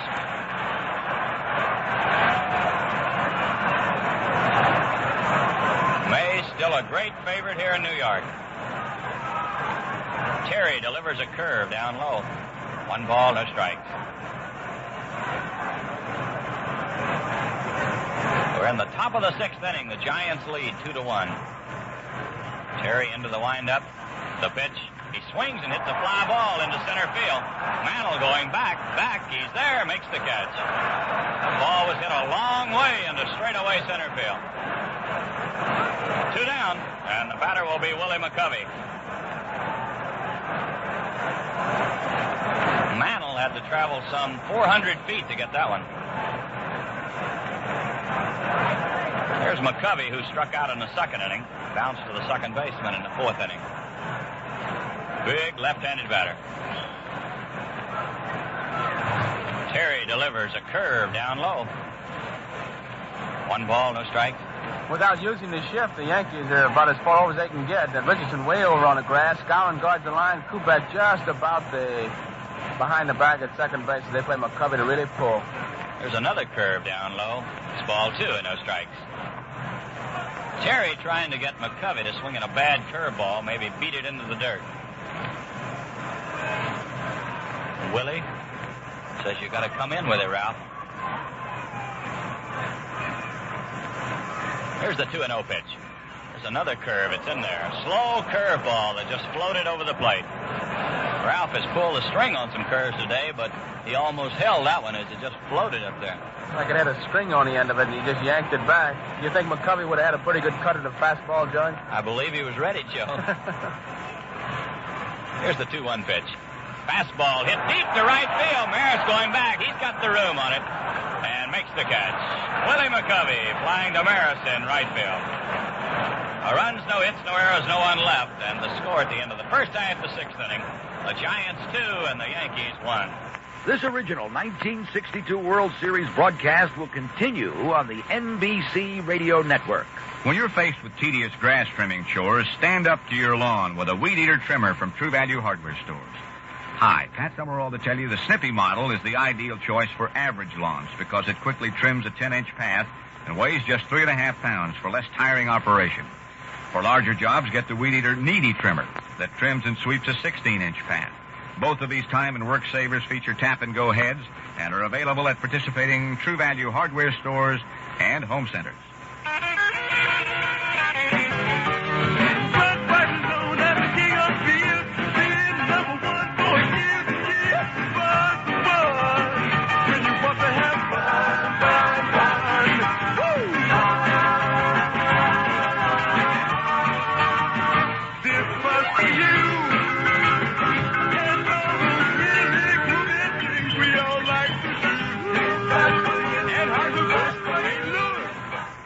NBC Radio Sports is presenting a classic World Series broadcast.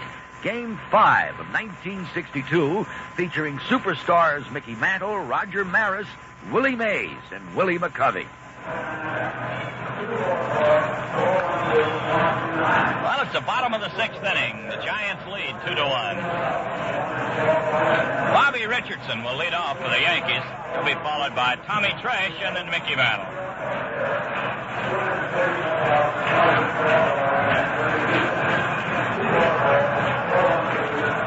Sanford ready, and here's the first pitch. A ground ball hit slowly down the third baseline. Sanford has it. Here's the throw. He is safe at first base. Bobby Richardson topped one down the third baseline. Sanford hustled off the mound, picked it up, seemed to lose his balance a little bit. Then he had to make an off-balance throw to McCovey, and it was too late to get Bobby Richardson. It'll be an infield single. It's a runner at first base with no one out, and the batter will be Tommy Tresh.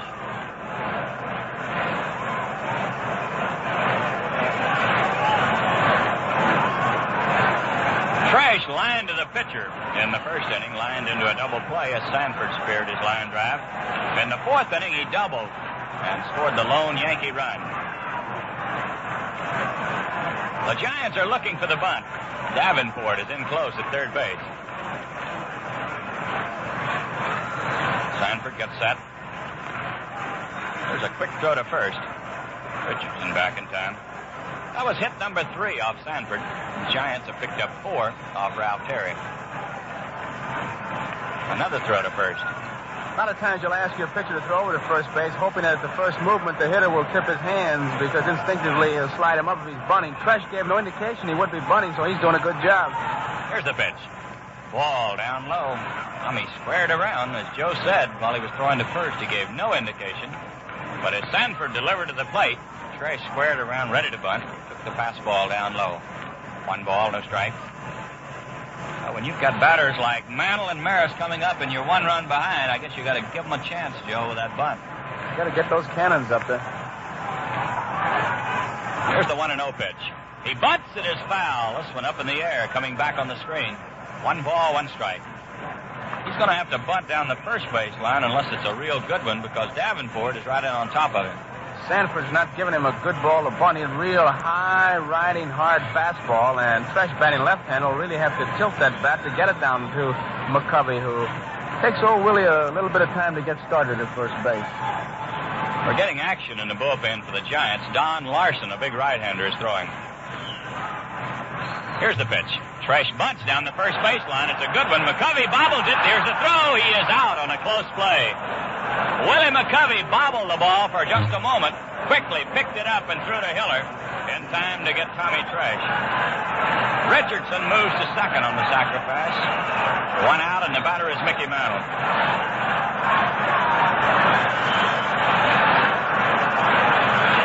Mantle has been on twice today. Safe on an error in the first inning. He walked in the fourth. The Giants are leading 2-1. We're in the bottom of the sixth inning. The tying run for the Yankees at second base with 1 out.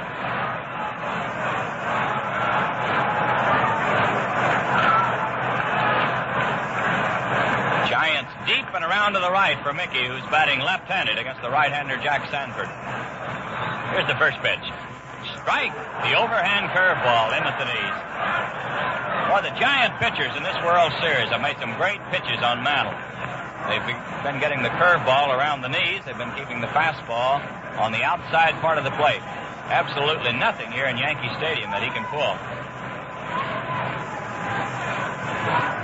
Sanford gets set. Here's the pitch. Outside. 1 ball, 1 strike. Mickey, of course, is looking for something from the center of the plate to the inside part that he can get around on and pull toward these friendly right field seats. It's only 296 right down the line. Moves out to 344 directly behind the outfielder. A very inviting target for these left-handed batters. And the same goes for the Giants. Willie McCovey especially. Tom Haller. Here's the 1-1 pitch. Mickey swings and hits a bouncing ball to second base. Hiller has it to throw to McCovey. He's out. Mantle goes out second to first as Roger Maris becomes the batter. A runner at third base and 2 outs. Maris has flied to left and bounced to the first baseman in 2 trips. Tom Haller, Joe, going out to the mound now. He's got to remind Sanford to make sure that Maris pulls that ball. You can't give him a ball that he can handle where he can punch it through the shortstop spot because they're going into the shift again, and Haller impressing, I'm sure, on Sanford's mind to make sure that he has a tough ball to handle if he wants to go that way. We've got to make sure he pulls that ball because everybody's on the right side. Shortstop spot is vacated, and with Richardson at third base, all they need is a little squib ground ball and it's through, and a big-time run would score. Let's see what happens, George. A runner at third base with 2 outs. Sanford pitching from the stretch. Now, wait a minute. He's stepping off. It could be that he forgot there. Looked like he was going to try to hold Richardson close, but as soon as he went into the stretch, he stepped off the rubber. Sometimes a pitcher will do this, just forgetting that he doesn't have a runner at first base. Here's the pitch to Maris. Strike, the fastball on the outside corner.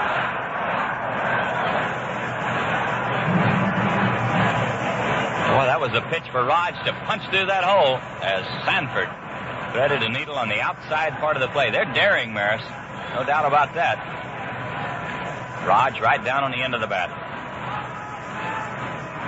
The tying run is at third base with 2 outs. Shook off 2 signs. Haller started a new sequence, and Maris backed out now.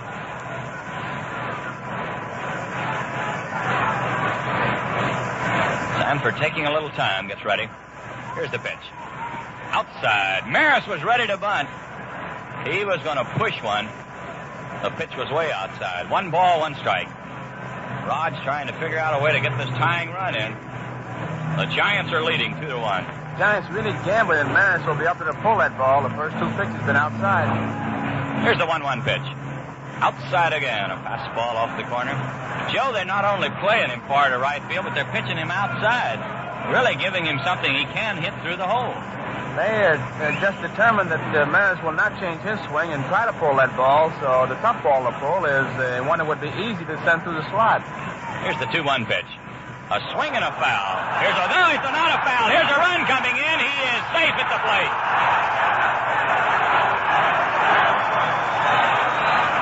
Roger Maris swung and missed. The ball popped out of the mitt of Haller and rolled behind the plate. Richardson raced in. Haller picked it up through to Sanford. A very close play at the plate. And Barlick has ruled him safe, and Haller and Sanford are protesting the call. Sanford thought he had him.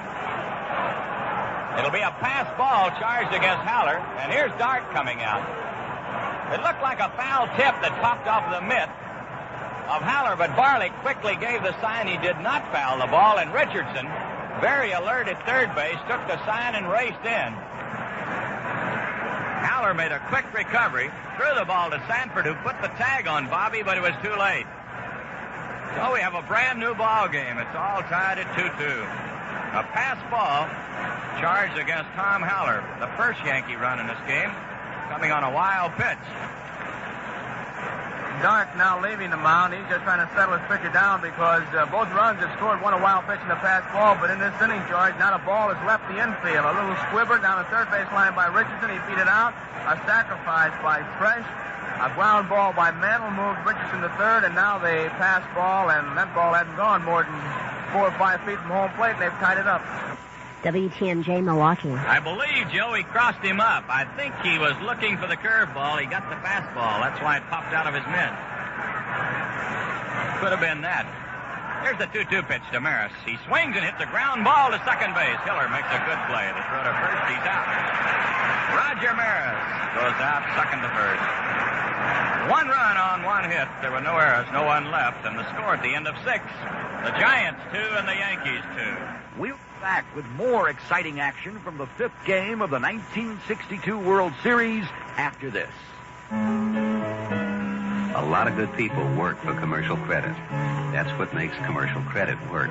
I remember once a man and his wife came to me, and their son had fallen through a plate glass window. They had no insurance. Their medical bills were piling up, and they could not get a loan. And we talked for over 2 hours. They expressed sincerity to me. He was a good, hard-working man, raising a family, and they needed help.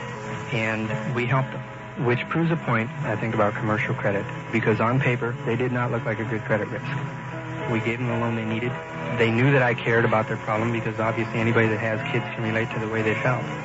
Their son came home in 2 weeks, and they've been friends of mine ever since. People with care and confidence. People like commercial credit make the difference. People like commercial credit make the difference. And now, more action from Game 5 of the 1962 World Series. Well, a 2-2 ball game as we go into the 7th inning. The Giants have 2 runs on 4 hits. They've made 2 errors.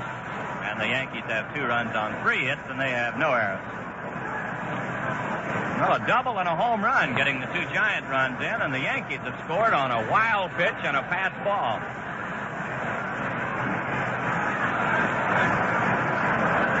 Willie will lead off for the Giants in the 7th inning. He'll be followed by Tom Haller and then Jose Pagan. Here's the pitch. A ground ball up the middle. Kubek racing over. He can't get it. It'll be a single for Alou. He's going to try for 2, but now he goes back as Mantle hustles the ball in. Willie took a big turn. Mantle racing in, picks the ball up, and sent Willie right back to first base. So the lead run at first base with no one out here in the 7th inning. And the batter is Tom Haller.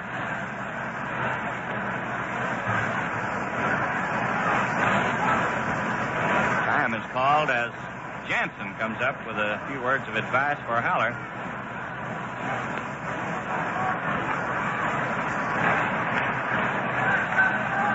Tommy has bounced to second and lined to right in 2 trips.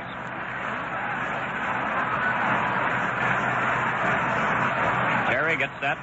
Here's the pitch. Curveball. It's in there. 1 strike to Haller.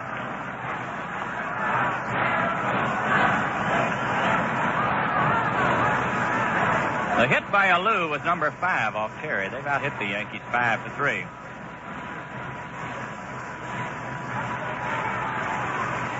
Terry ready. The pitch. Here's a long drive. If it stays fair, it is a foul ball, says Ken Burkhart, as Tom Haller has driven one deep into the right field seat. Just foul by a few feet. You could see that Elston Howard didn't particularly like that pitch. He's out there talking to Terry. It was a belt-high fastball inside part of the plate, and then Haller really got around on it. He's trying to pull that ball all the way, hoping he can get a first and third situation with the base hit to right field. And Howard out now talking to Terry and actually follows him right to the mound to complete the conversation. Here's the attendance today, just announced. 63,165. 63,165, the paid attendance here today. A 2-strike count to Tom Haller. Terry delivers. There's a high pop fly down the third baseline. Boyer chasing it in foul territory, and he makes the catch, a one-handed catch. by Clete Boyer, and he almost made a wild throw to second base. Boyer fired the ball to Richardson as he thought a Lou was going down, and Bobby had to leap high into the air to get it. So Haller is out on the foul fly. There's one away, and the batter will be Jose Pagan.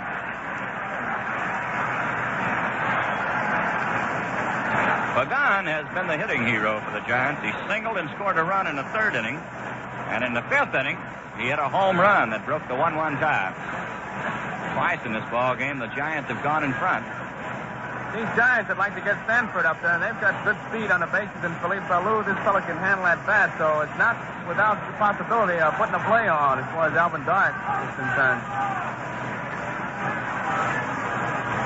Terry checks his runner. The pitch to Pagan. Here's a fly ball hit down the left field line. Terry, Tresh racing in. Kubek is there, and Kubek makes the catch. Jose Pagan pulled one down the left field line, just outside the line. Boyer, Tresh, and Kubek all there, and Kubek made the catch. So there's two down, and the batter will be Jack Sanford.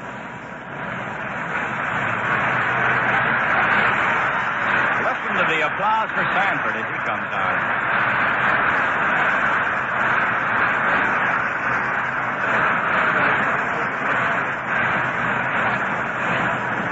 Sacrificed in the third inning.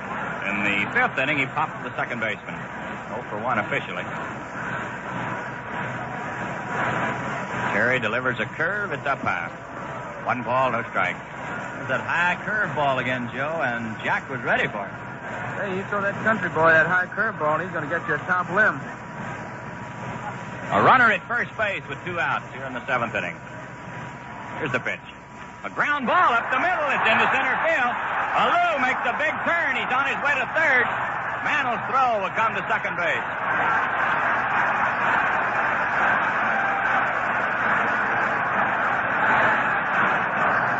Jack Sanford put a ground ball up the middle into center field.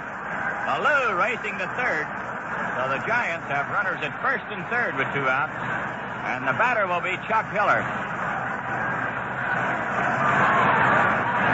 Hiller has been a tough man for Terry. He walked in the first, doubled and drove in a run in the third, and he lined hard to Skowron in the 5th inning.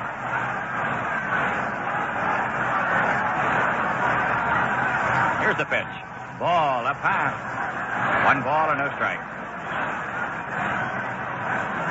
Bud Daly, a left-hander, is throwing in the bullpen for the Yankees. Giants are threatening here in the 7th inning. It's a 2-2 ball game. They have runners at first and third with 2 outs. Here's the 1-0 pitch. A ground ball right back to the mound. Terry has it to go to first. He's out. Hiller goes out, pitcher to first. No runs on 2 hits. There are 2 men left, and the score at the end of the first half of the 7th inning. The Giants 2 and the Yankees 2. Game 5 of the World Series of 1962 continues after this. Maybe it's just cold, Gordon. It's not cold, it's old. I should have traded it in last year. Well, why don't we trade it in right now? Now, have you seen how high the prime rate is? It'll start. If the bank prime rate is keeping you out of a new car, ask your GM dealer about GMAC. GMAC has financing right now at rates that make sense. So get that new Chevy, Pontiac, Olds, Buick, Cadillac, or GMC truck you want with help from GMAC, the financing people from General Motors.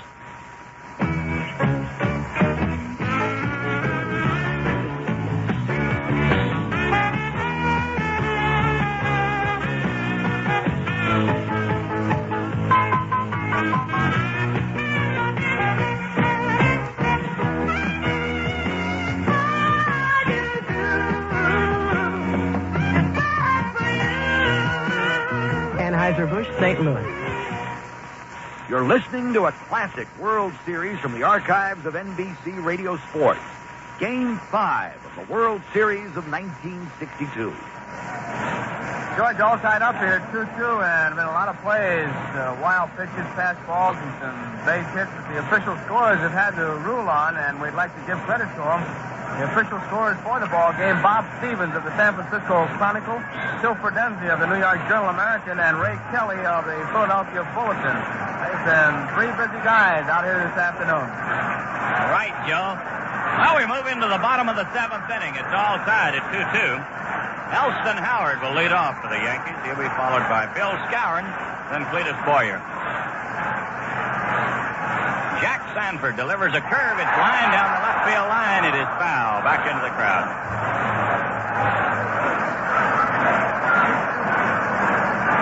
Elston Howard caught the curveball and lined it deep to left, but he pulled it foul. Howard's been to the plate twice. He struck out both times against Sanford.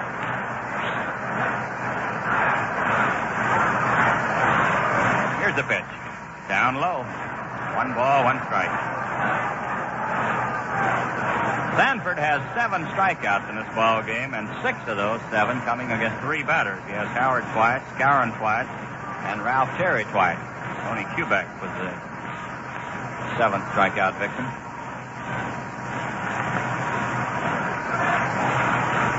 Sanford looks in.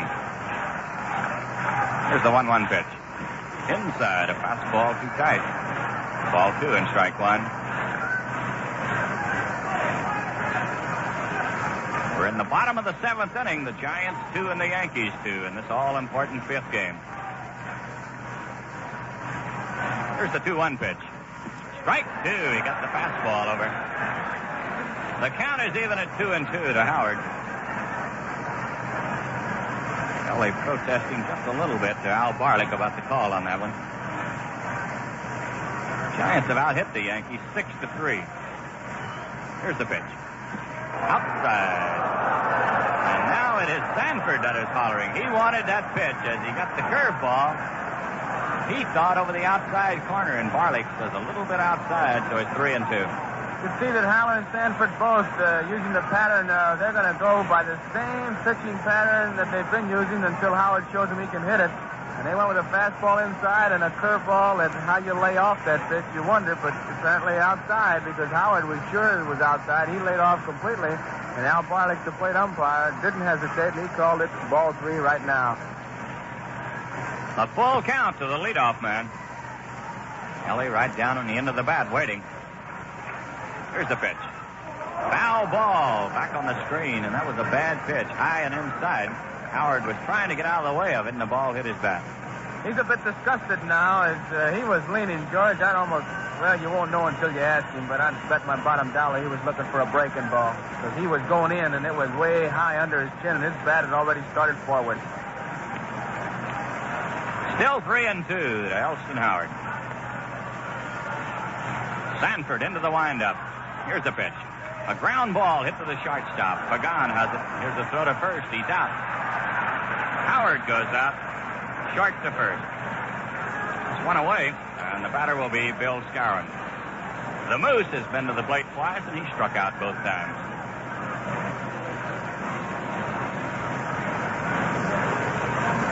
Sanford has been a tough man on these big right-handed batters. Joe told you, keeping the curveball low and on the outside part of the plate. Here's the pitch. A swing and a miss. He got the fastball by him. 1 strike.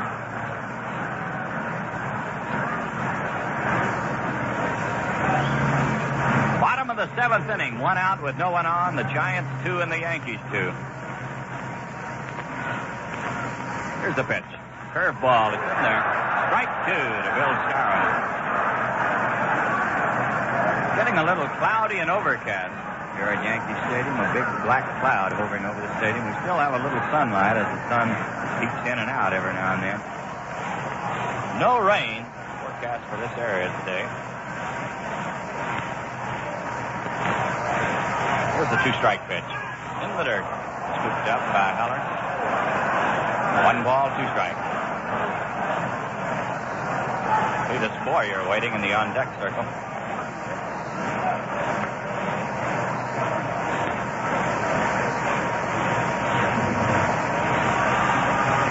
Sanford taking a little time, looking into Haller. Here's the 1-2 pitch. Curve down low, trying to get the Moose to go for the bad curveball. The count is even at 2-2.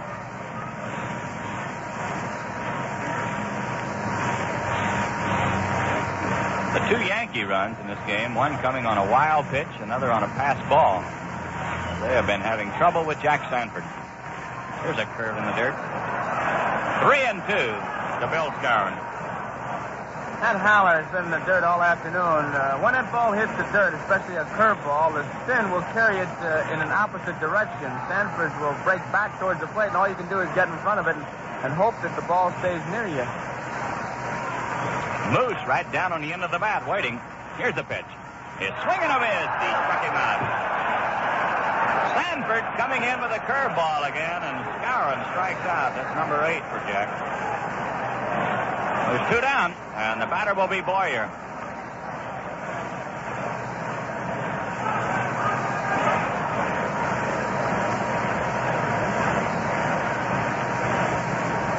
Cletus Boyer has bounced the shortstop into the first baseman in 2 trips.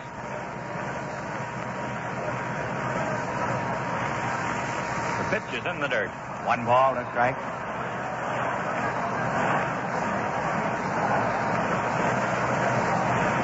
Sanford having a little trouble with his curveball here. He's bounced a few up this inning, but he got the 3-2 curve over to Skowron when he had to get it over.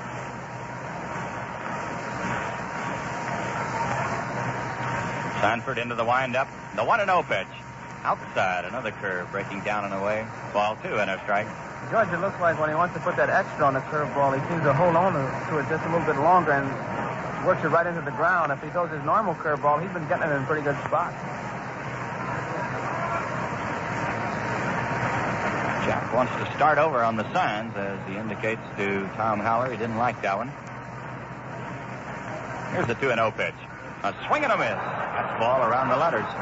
Ball 2 and strike 1. Jim Davenport, the third baseman, is playing deep at third and only about a step from the line, as he doesn't want Boyer to hit a ground ball by him into the corner and put the lead run at second base. He's willing to give up a ground ball single to his left that would only put the lead run at first base with 2 outs. Haller calling time as he goes out to the mound. He's got an option on Boyer. Please chase the high fastball. He can go that way, stay with the fastball, or he's been having trouble all day with the curveball, so Haller just wants to make sure how Sanford is feeling. Pagan wants some glasses, and time is being called as the bat boy runs him out. The sun has been peeping in and out here, and right now it's going behind the clouds, so Pagan won't need him right at this instant, but it's been out bright, goes back in, and it's better to have than to fight that sun, lose that ball. Well, the Yankees and the Giants all tied at 2-2 here in the bottom of the 7th inning. A ball 2, strike 1 count to Cletus Boyer. Here's the pitch. A swing and a miss. He plays the fastball by him. 2-2 to Boyer.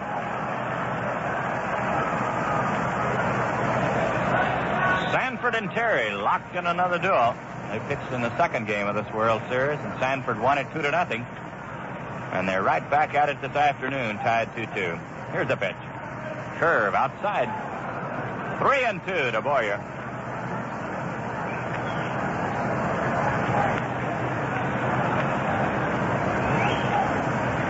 Sanford has been 3-2 on every batter this inning, throwing a lot of pitches here late in the ball game. A pitch to Cleat. A swing and a miss. He struck him out. There's a fastball by him. Strikeout number 9 for Jack Sanford. No runs, no hits, no errors, no one left. And the score at the end of the 7 full innings of play, the Yankees 2 and the Giants 2. Back with more action from this classic World Series game of 1962 after this. Hi, Mom. I thought we'd better get an early start for that garage sale. Afraid I'm not going, Judy. But why, Mom? I've got a nagging backache. Oh. You see, I started cleaning the house for the party next week, and... And you overexerted yourself, right? Oh, I guess. Why don't I get you some Doan's pills? I'm sure they'll help you. Doan's pills, of course. Now, why didn't I think of that? Good advice. Doan's Pills. It saved the day for thousands of people with simple nagging backache pain. Taken as directed, this time-proven analgesic brings temporary relief of minor backache pain brought on by overexertion, stress, or strain. Doan's Pills. It brings the kind of welcome relief you may need. Hello? Feeling better, Mom? Just like my old self again. Those Doan's pills are such a comfort. The garage sale's still on. Want to go now? Love to. Get Doan's Pills and get the better of a backache due to simple overexertion, stress, or strain. Available at drug counters or your favorite supermarket. Use only as directed.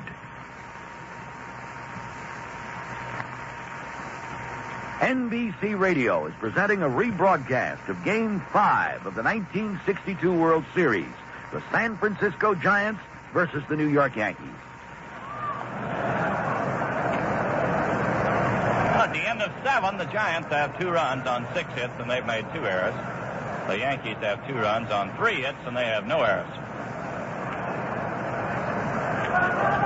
It'll be Jim Davenport to lead off for San Francisco. He'll be followed by Matty Alou and then Willie Mays. Jimmy's 0 for 3, struck out twice and bounced to third base today.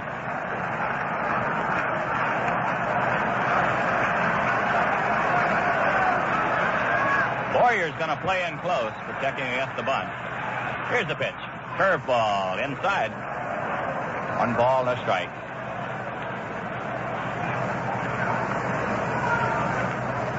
Ralph Terry all the way for the Yankees. Jack Sanford for the Giants. There's a curve outside.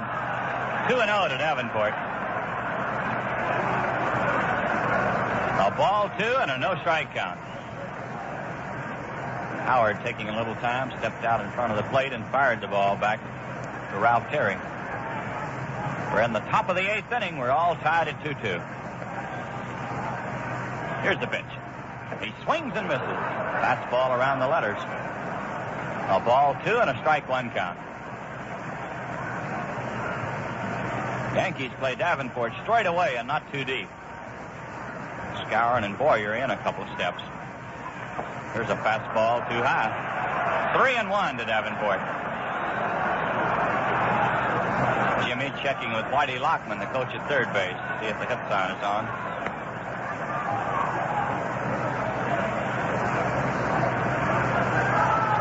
Here's the 3-1 pitch. Right down the middle of the fastball.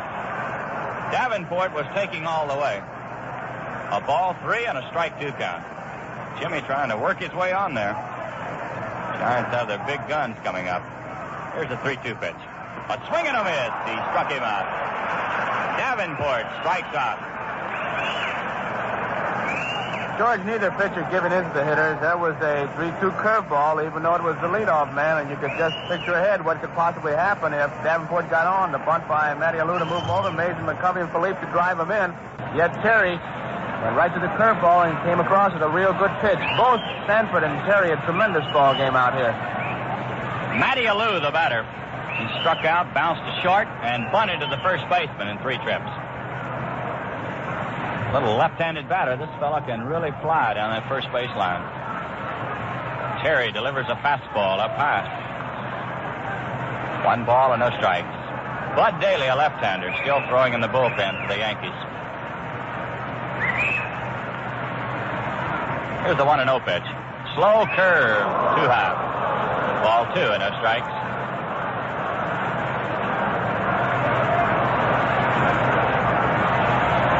Boyer still playing in close against Alou. Matty slapped one by him here in a pinch hitting role on Monday. Here's the 2-0 pitch. He swings and fouls it back. This one's on the screen. Ball 2 and strike 1. Well, the scoring in this ball game, the Giants picked up 1 in the 3rd. The Yankees tied it in the 4th. The Giants got 1 in the 5th to go in front 2-1. And the Yankees tied it in the 6th inning. Matty Alou, the batter. A ball 2 and a strike 1 count. Terry ready. Here's the pitch. A curveball hit foul down the third baseline. Boy, Matty waited on that curve and drilled it foul just outside the line.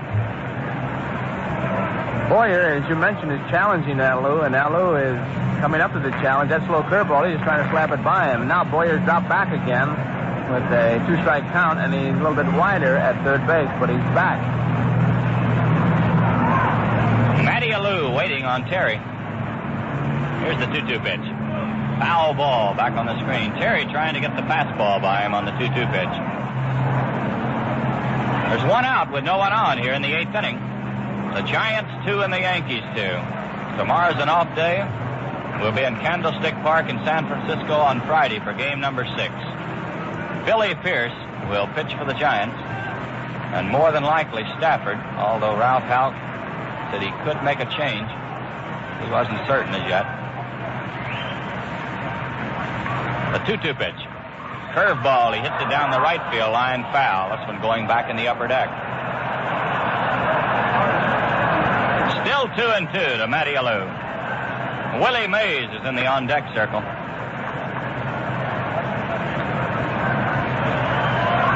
Elston Howard has moved out to the mound for a conference with Terry. He wants to be sure that they're pitching Alou right.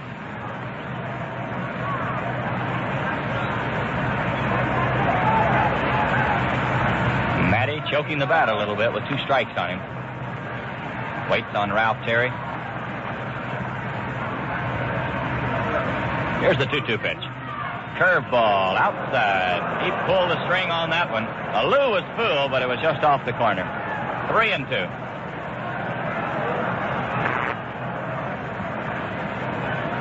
Ralph doesn't want to walk him. Put a speedster at first base with 1 out. So he'll be trying to come in with this 3-2 pitch. Here it is. A fly ball hit into left field. Tommy Tresh is moving back. Still going back. He makes the catch.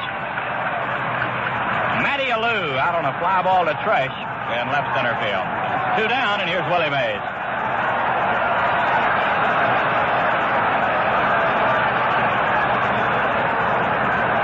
This is the real tough part of the day as far as left field is concerned in the sun. And you can see Tresh, like the outfielders here at Yankee Stadium try to do, is play the ball off to the side. Instead of looking straight ahead, they look off to the side and try to play it that way. Willie Mays standing in. He's 0 for 3 today. Terry delivers a fastball. It's inside, says Al Barlick.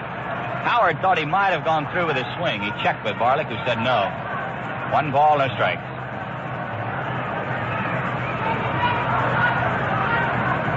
Willie right down on the end of the bat. Here's the 1-0 pitch. He swings and misses. Boy, he had a riffle at a fastball.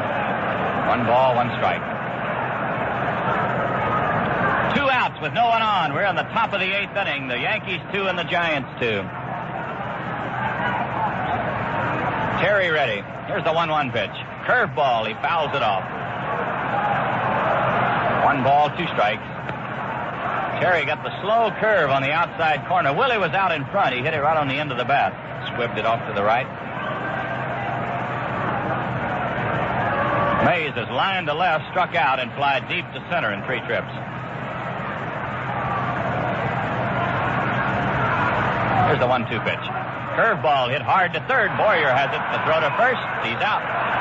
Willie Mays goes out, 3rd to 1st. No runs, no hits, no errors, no one left. And the score at the end of the first half of the 8th inning. The Giants 2 and the Yankees 2. This original 1962 World Series broadcast will continue on the NBC Radio Network. Let a 3-time Indy 500 winner and current national driving champion tell you why he asks for Pennzoil Motor Oil. Hi, I'm Johnny Rutherford. We use Pennzoil in the race car for top engine protection at high speeds. But in my own car, I want engine protection plus good gas mileage. That's why I'm more of a Pennzoil fan now than ever. Because Pennzoil does save gasoline. You see, Pennzoil engineers have made it even more slippery.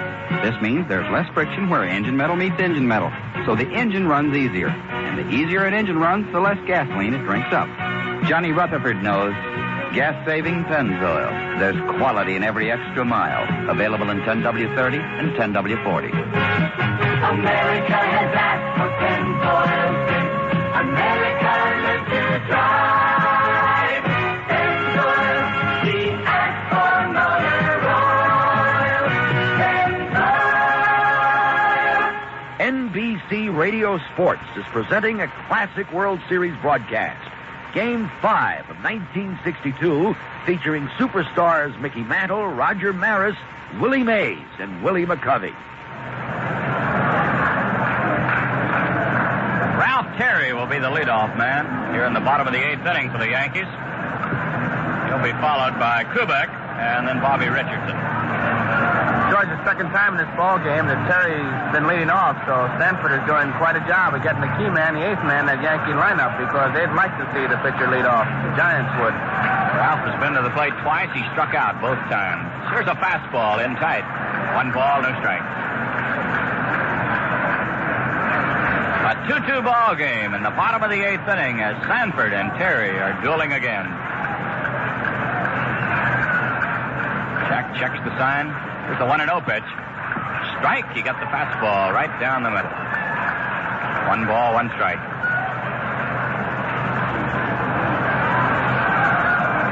The Yankees have never been out in front in this ball game. Twice the Giants have taken the lead. Twice the Yankees have tied it.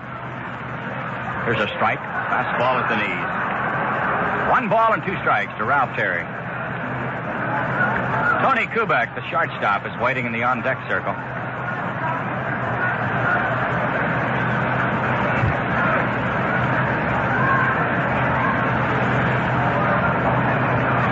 Here's the pitch. Curveball. He fouls it back. 1-2 to Terry.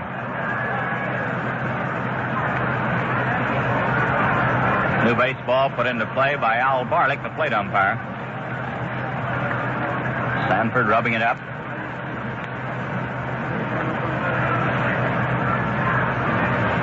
Terry down on the end of the bat, waiting. Here's the 1-2 pitch. Curveball. He struck him out.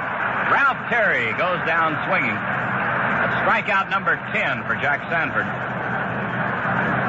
There's 1 away, and the batter will be Tony Kubek.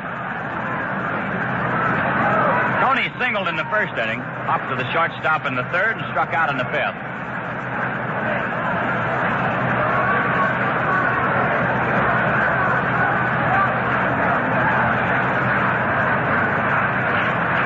Kubek, a tall left-handed batter. Here's the pitch. Ball down low. 1 ball and no strikes.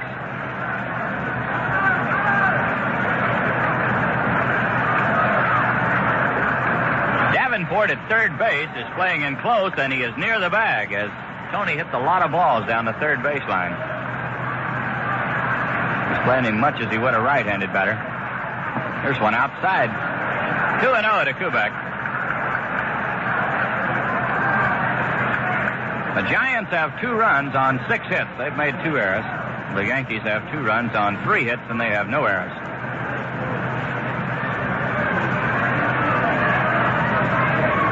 Yankees have not driven in a run. 1 scored on a wild pitch, 1 on a fast ball. Here's a liner to right field. A solid base hit for Kubek. Quick throw back in by Alou to first base. Almost caught McCovey by surprise. Tony Kubek swinging on the 2-0 pitch, lined it hard into right field. That's hit number 4 for the Yankees. That's a runner at first base with 1 out. And the batter will be Bobby Richardson. Bobby's 1 for 3 today. Safe on an error in the first inning. Popped up in the third and singled in the sixth.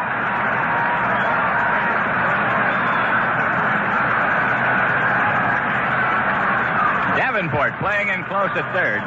Not going to give Bobby a chance to beat out a bunt in this spot. Sanford checks his runner. Makes a quick throw to first. Kubek back in time.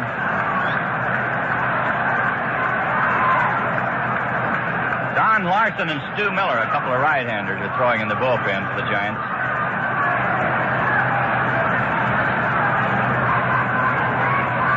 Sanford gets set. Here's the pitch. Here's a liner to left. It's in there. Hit for Bobby Richardson. Alou plays it on the first hop and throws it back in. So the Yankees are threatening. A liner to right by Kubek, and then Bobby Richardson lined one hard to left field, putting runners at first and second with 1 out. And Al Dark, the manager, has moved out of the dugout on his way to the mound. He has Don Larson, a big right-hander, and Stu Miller, a right-hander, throwing in the bullpen, Joe. He's starting him in a hurry, too, George. Right now, he's just getting an opinion from his catcher to let Sanford in the ball game. On the base hit of Kubek, Sanford got behind Kubek 2 balls and no strikes. He challenged him with a fastball. And you can certainly see here, George, the big break that the Giants got. And, of course, they worked it that way. It's just good pitching where Terry leading off, they got him on strikes, and the Yankees have had to play station-to-station baseball since there is 1 out here, although Kubek and Richardson have come through. Tommy Tresh, the batter. He's had a double today in 2 official trips. Here's the pitch. Ball down low. 1 ball or no strike. Bobby Richardson on at first base. Tony Kubek at second with 1 out. We're in the bottom of the 8th inning, and it's all tied at 2-2. Sanford checks his runners. The pitch to Tresh. He swings a long belt. This is well hit into deep right field. Going, it's gone. A home run.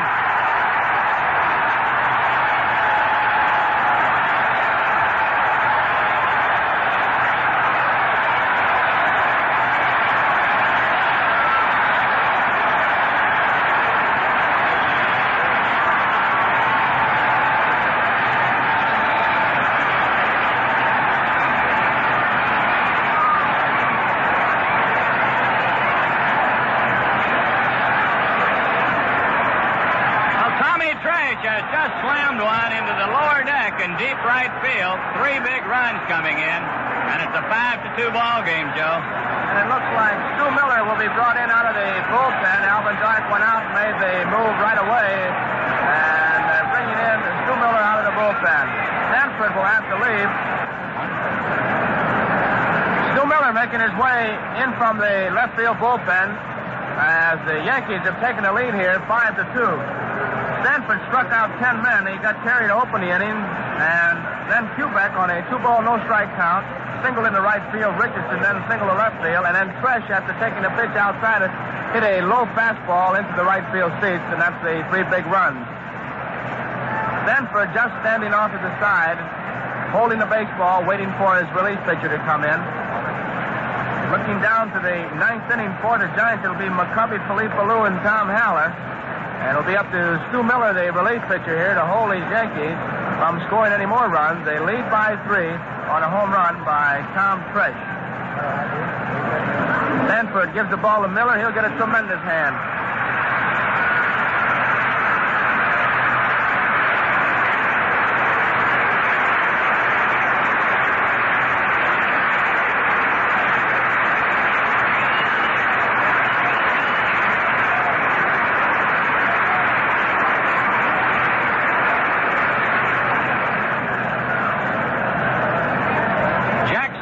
Getting a tremendous round of applause as he leaves the mound, and it is a well-deserved round of applause because this fellow has been a tremendous pitcher in this World Series.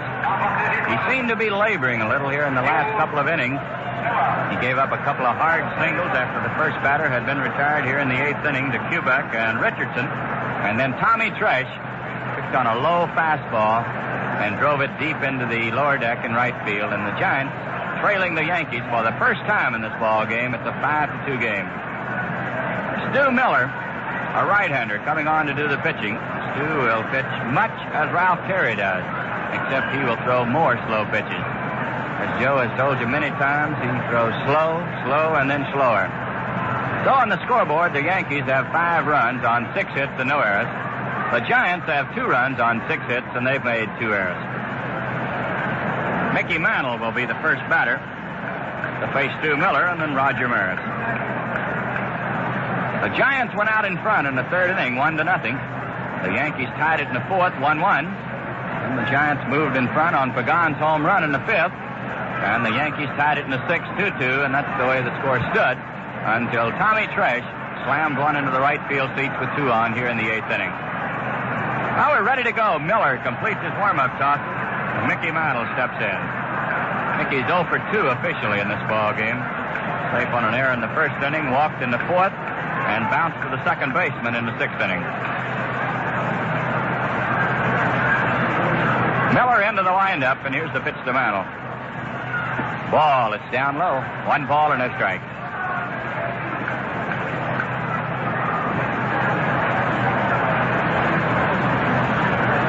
Tommy Tresh's home run was his 2nd hit in this game. He had a double back in the 4th inning. There's a curve up high. 2-0 to Mantle.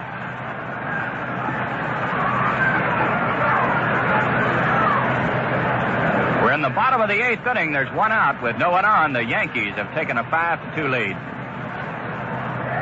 Mickey Mantle standing in with a ball 2 and a no-strike count. The pitch, he swings and hits the bouncer to second.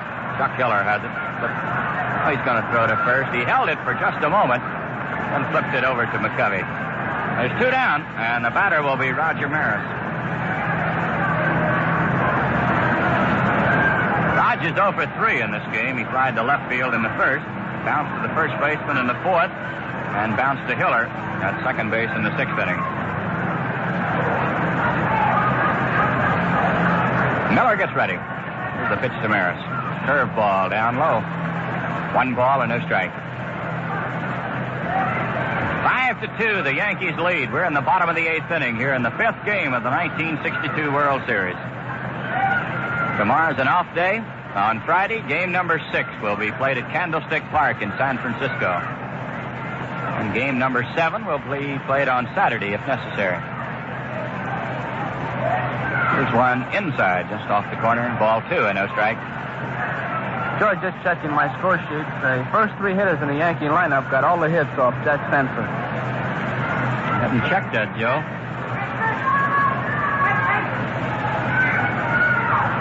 Miller gets ready. Here's the 2-0 pitch. Inside, a slow curveball breaking down and in. Ball 3 and no strike. Well, if you want to pick out a ball player that's having quite a series, Joe, how about this Tommy Tresh? He's been a key man for the Yankees every day. Today with the double and scored in the 4th, and the 8th with the home run. He's leading in base hits. There's the 3-0 pitch to Maris. He swings and fouls it back. 3-1 to Raj. Stu Miller pitching in relief of Jack Sanford, who started this game for the Giants. Stu taking a little time as he looks in. Here's the pitch to Maris. He swings and misses. That was a change of pace. Raj thought he had it timed. Still wasn't there, Joe. And you'll do that against this Miller. Tresh has 8 base hits and Pagan has 7. 2 leaders. A little bit of a surprise. Here's the 3-2 pitch. A ground ball foul down the first baseline. Still 3-2. Ralph Terry started this inning by striking out. Kubek then singled to right field. Bobby Richardson lined a single to left. Tom Tresh hit a 1-0 pitch into the right field seats for a 3-run homer. That brought on Mickey Mantle batting against Stu Miller, and Mantle bounced to the second baseman. Now Roger Maris batting with a ball 3 and a strike 2 count. Miller into the windup. Here it is. Down low, he walked him. Maris draws a walk. So the Yankees have a runner at first base with 2 outs, and the batter will be Elston Howard. Howard in Candlestick Park just made up his mind that he was going to wait and kind of hit flat-footed and hit the ball into right field, and it was a bad curveball, but he singled against Miller in San Francisco as he went to the opposite field, which is the way hitters like to bat against Miller if they can. Sometimes you just can't hold that bat back long enough. Kelly's 0 for 3 in this game. Struck out twice and bounced to the shortstop against Sanford. Here's the first pitch. Curve down low. 1 ball, no strikes. 5-2, the Yankees lead. We're in the bottom of the 8th inning. Roger Maris is on at first base with 2 outs. The Yankees have scored 3 times here in the 8th inning. Here's the pitch. A swing and a miss on a curve. 1 ball, 1 strike.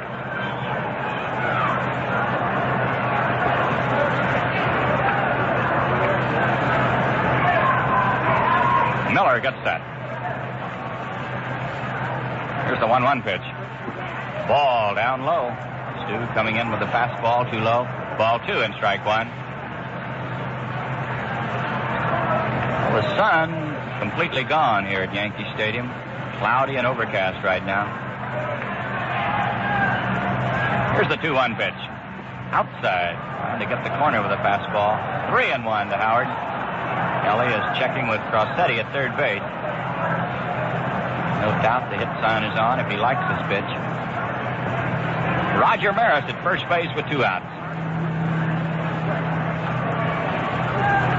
The pitch to Howard. He swings and fouls it back. This one's on the screen. 3-2 to Ellie. That means that Maris at first base will be moving on this pitch. 3-2 and 2 outs.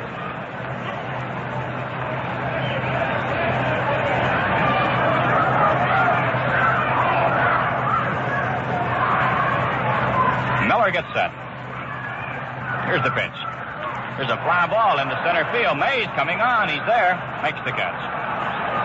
Elston Howard flies to center. The Yankees pick up 3 runs on 3 hits. No errors, 1 man left. And the score at the end of 8. The Yankees 5 and the Giants 2. We'll be back with more exciting action from the 5th game of the 1962 World Series after this. The Bell System presents Miss Ella Fitzgerald. Talk to the children. Talk to the children. Share a little secret. Share a little laugh. Growing up so far away. Growing up so fast. Talk to the children. Reach out and touch someone. Baby sure cries so loud. I got my 2-wheeler. Miss you. Talk to the children. Staying close is easy and it feels so good. Talk to the children. Reach out and touch someone. Wherever you are, you're never too far from little people who want to hear you. Reach out and touch someone. Reach out, call up and just say. And now, more action from Game 5 of the 1962 World Series.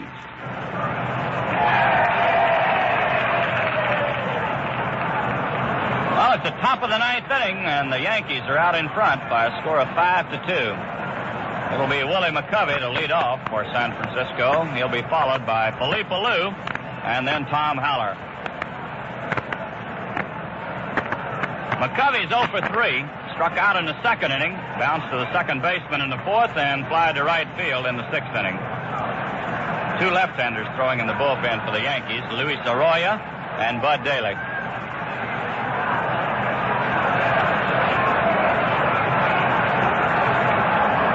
Willie McCovey, a big left-handed batter, waiting on Ralph Terry. Here's the first pitch. Fastball. He foul tips it out of the mid of Howard. 1 strike. Well, the Yankees broke a 2-2 tie in the bottom of the 8th inning, picking up 3 runs on a homer by Tommy Tresh with 2 mates aboard. The hits are all even, 6 apiece. The Giants have made 2 errors. Here's a curve hit hard up the middle into center field.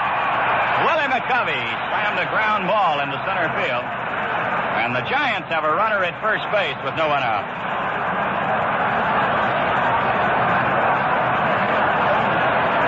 The batter, Felipe Alou, the left fielder. Felipe's had a double and a single in 3 trips today.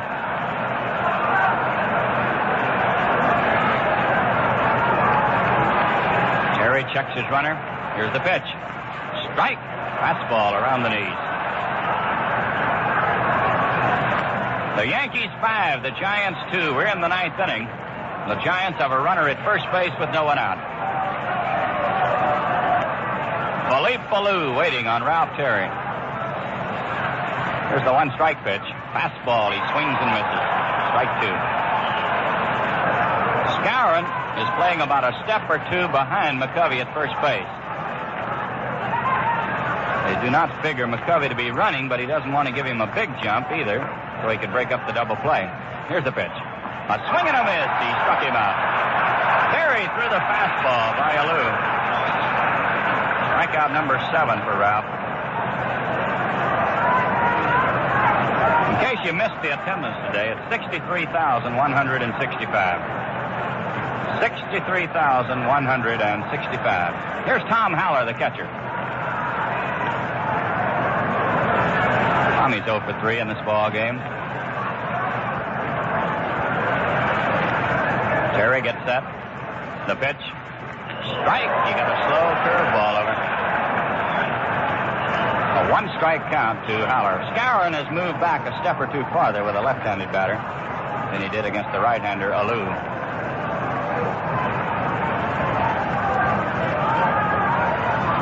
Here's the 1-strike pitch. Fastball. It's inside. 1-1 to Haller.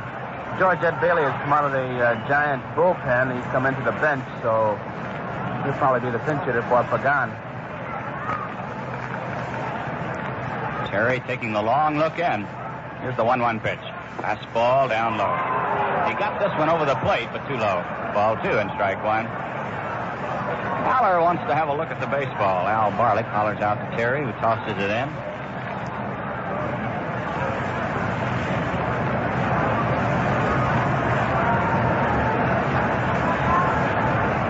McCovey opened this inning with a single to center field. Alou then struck out. Now Haller, the catcher, batting with a ball 2 and a strike 1 count. The Yankees lead by 3 here in the 9th inning. Here's the pitch. Strike 2. He got the fastball over. Haller might have been looking for the curve. He was not ready as Terry blazed the fastball by him. The count is even at 2-2.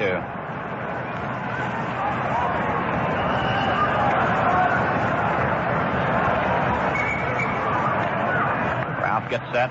Here's the pitch. Curve. It's up high. 3-2 to Haller. Skowron at first base is playing close to McCovey. Then as Terry delivers the ball, he races back about 4 or 5 steps. He wants all the protection he can get against the left-handed batter. 3-2 to Tom Haller. Terry gets set. Here's the pitch. Foul ball. This one coming back in the press box. Still 3-2. He's just matching his strength against Haller's strength now. He didn't want to walk him and get that tying run up at the plate. Ed Bailey has already come out, a left-handed pull hitter. And so with a 3-2 count, Terry reared back and fired the fastball strike. He was a bit disgusted when he missed with the 2-2 curveball and ran the count full. Tom Haller, a big left-handed batter, waiting. Terry gets set. Here's the pitch. Fly ball hit into center field. Mantle have a long way to go. He's racing. He can't get it. It gets by him. Haller on his way to second. McCovey is being waved in. Here's the throw. It's going to be held up.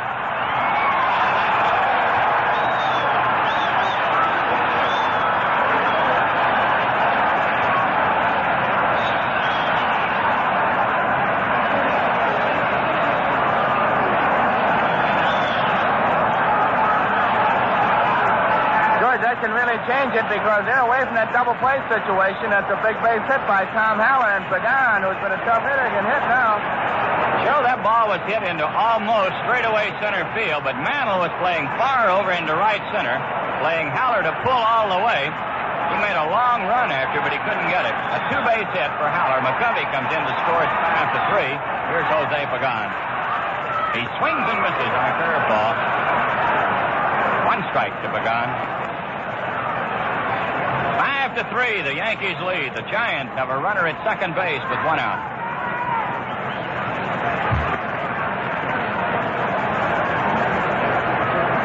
Terry got the ball on the outside part of the plate to Haller. Kept him from pulling it, but Mantle was playing far over into right center. He had no chance to get it. Here's the pitch. Curve, it's in the dirt. Nice pickup by Elston Howard. 1 ball, 1 strike.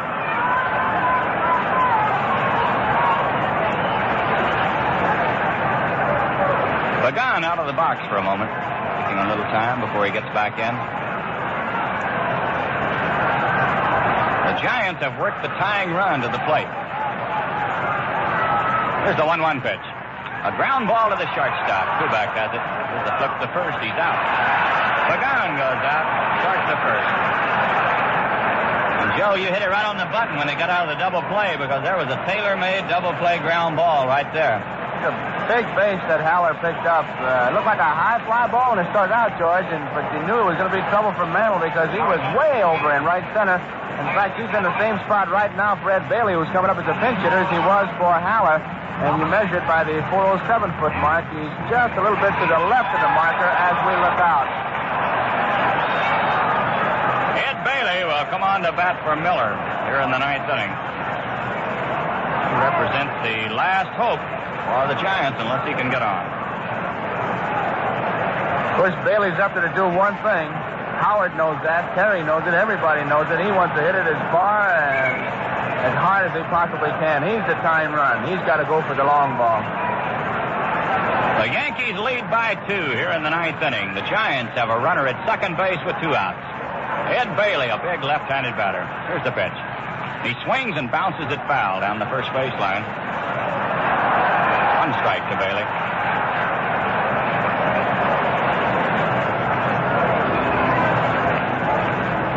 Ed had a home run in the ball game out here on Sunday against Stafford in the 9th inning.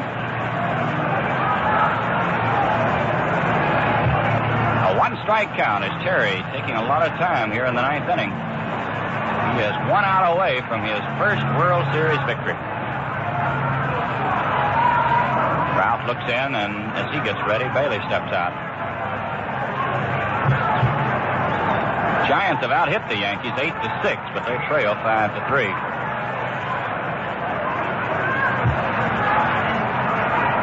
Here's the pitch. Ball, it's down low. 1 ball, 1 strike. I believe Bailey wants to have a look at the ball. Al Barlick signaling to Ralph Terry. He's going to put a new one into play. McCovey opened this inning with a single. Lee Palou struck out. Tom Haller doubled to center, driving in McCovey. And Pagan bounced to the shortstop for out number 2. Now Ed Bailey, the batter, with a 1 ball, 1 strike count.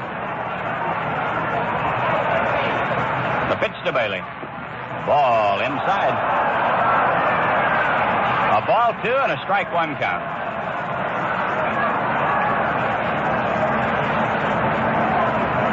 Ralph was trying to hit the inside corner with that fastball. Got it a little bit too close to Bailey.